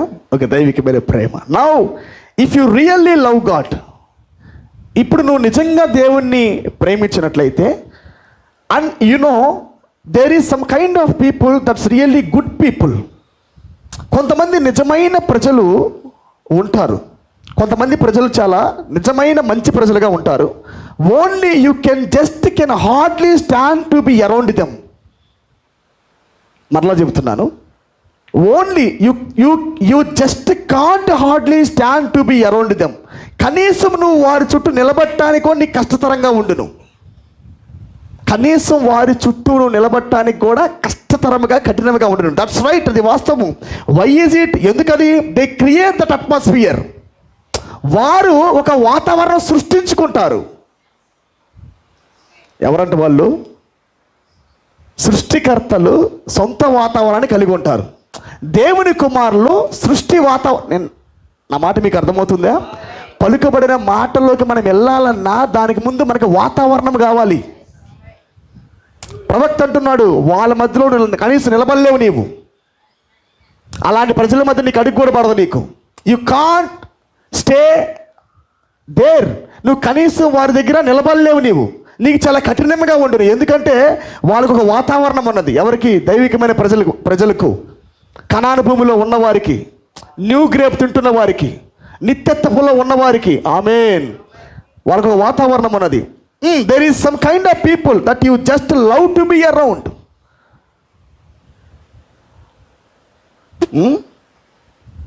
There is some kind of people that you just love to be around. కొంతమంది ప్రజలు ఉంటారు, వారి చుట్టూ ఉండటానికి ప్రేమించబడతారు. అవునా? They create that atmosphere that they live in. వాళ్ళు నివసిస్తున్న వాతావరణంలో వాళ్ళు they create that atmosphere that they live in. Amen. వాళ్ళు కలిగి ఉన్న వాతావరణంలో వాళ్ళు జీవిస్తారు. అట్మాస్ఫియర్లు కలిగి ఉండి దాంట్లో వాళ్ళు జీవిస్తారు. Now it is a super natural thing. ఇది చాలా సహజాతీతమైన కార్యము. Now when the presence of the lord comes down, it creates an atmosphere for faith. ఏం మాట్లాడుతున్నాడు ఆయన? When the presence of the lord comes down, it creates an atmosphere for faith. ఎప్పుడైతే దేవుని యొక్క ప్రసన్నత దిగి వస్తున్నదో అది విశ్వాసము కొరకు వాతావరణాన్ని సృష్టించును. హల్లెలూయా. మరలా చెబుతున్నాను, దేవుని యొక్క ప్రసన్నత మన మధ్యలోకి దిగి వచ్చినప్పుడు అది విశ్వాసము కొరకు వాతావరణాన్ని సృష్టించును. వాక్యము ద్వారా మీకు ఇవ్వబడుతున్న ఈ విశ్వాసం ఏం చేస్తుంది? దేవుని ప్రసన్నత ఇది. ఇందాక చూపించాను మీకు. హానోకు నోవాకు లోపలికి వెళ్ళాడు, మరలా వచ్చాడు. కానీ హానోకు దేవుడి ప్రసన్నతలోకి వెళ్ళాడు. అంటే ఏం మాట్లాడుతున్నాడు ఆయన? దేవుని ప్రసన్నత వచ్చినప్పుడు విశ్వాసము కొరకు వాతావరణం సృష్టించబడతా ఉన్నది, ఇన్స్పైర్ చేయబడతా ఉంది. వాళ్ళు ఛానల్లో ఉన్నారు, వాళ్ళు ఒక వాతావరణంలో ఉన్నారు వాళ్ళు. హల్లెలూయా.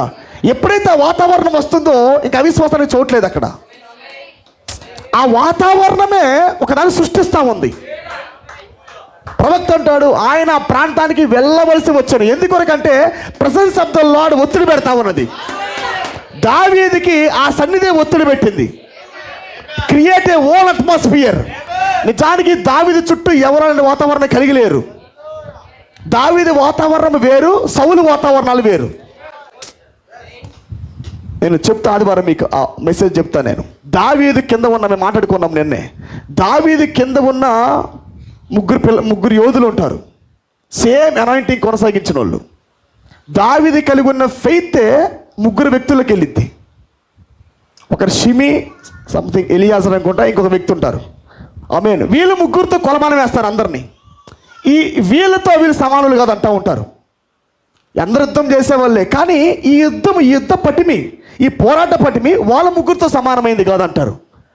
అంటే వాక్యము శరీరమైన తర్వాత ఒక మొదటి పలగా దావీదు ఉంటాడు ఆ కాలం యొక్క విశ్వాసాన్ని బట్టి. అర్థమైందా? మీరు సౌలు కింద యోధులు మీరు చూడలేరు ఎక్కడ. బైబిల్లో మీరు చూపించండి, సౌలు కింద యోధుల పేర్లు ఉండవు, కానీ దావీదు కింద యోధుల పేర్లు ఉంటాయి. అంటే ఈయన ఏం చేస్తున్నాడు? జాషువా ఫెయిత్ని కొనసాగిస్తున్నాడు.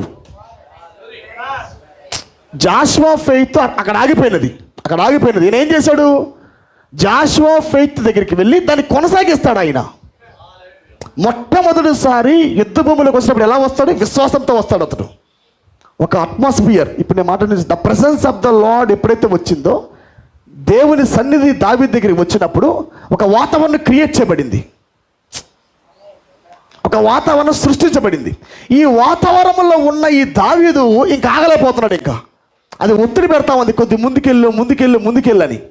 ఈ సృష్టించబడిన ఈ వాతావరణం విశ్వాసాన్ని ఇచ్చింది. ఆ సూపర్ న్యాచురల్ అట్మాస్ఫియరే విశ్వాసాన్ని ఇచ్చింది. ఈ విశ్వాసము బట్టి ఆ వ్యక్తి రాయి తీసుకొని కొట్టడం ప్రారంభించాడు. అది ఇన్స్ట్రుమెంట్ ప్రాముఖ్యం కాదు, దవడెముకైనా ప్రాముఖ్యం కాదు, కర్ర అయినా ప్రాముఖ్యం కాదు, రాయి అయినా ప్రాముఖ్యం కాదు. కానీ అక్కడ విషయం ఏంటంటే వీళ్ళ ఫెయిత్ ప్రాముఖ్యం, వీళ్ళ తీర్మానం ప్రాముఖ్యం, వాళ్ళు ఉన్న వాతావరణం ప్రాముఖ్యం. అర్థమైందా? ఈ ఈగిల్ ఎలాంటివంటే ఈ దేవుడు ఎలాంటి వాడు, ఈగిల్ ఎలాంటిదంటే బియాండ్ దిస్ అట్మాస్ఫియర్, ఈ భూమికి పైగా ప్రయాణం చేయవాడు. అర్థమైనదా? సౌలు ఎక్కడి దాకా వచ్చాడు? భూమిని దాటాడు.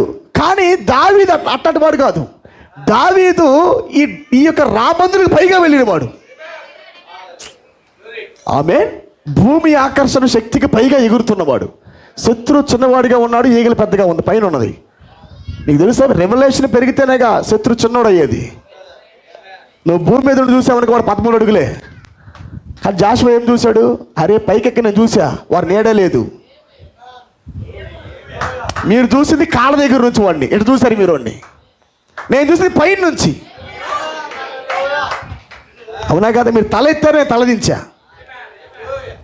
హైట్ పెరిగినప్పుడు, ప్రత్యక్షత పెరిగినప్పుడు శత్రు చిన్నవాడగును. హల్లెలూయా.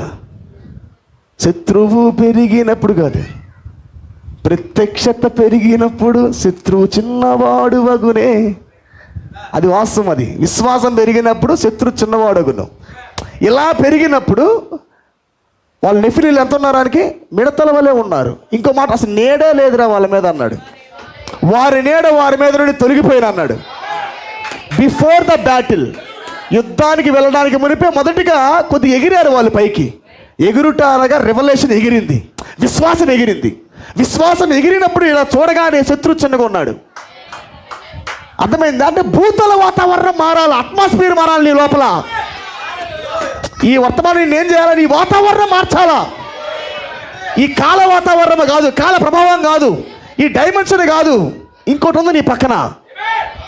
ఒరిజినల్ బాడీ నీ పక్కన ఉన్నది. Create the atmosphere. అందుకే వారికి వారే వాతావరణం కలిగి ఉండగలరు. దావీదు వస్తున్నప్పుడు నిలబడాలంటే ఎవరికి వల్ల కాదు అక్కడ. అవునా కాదు? దావీదు సపోర్ట్ ఎవరు ఉన్నారా?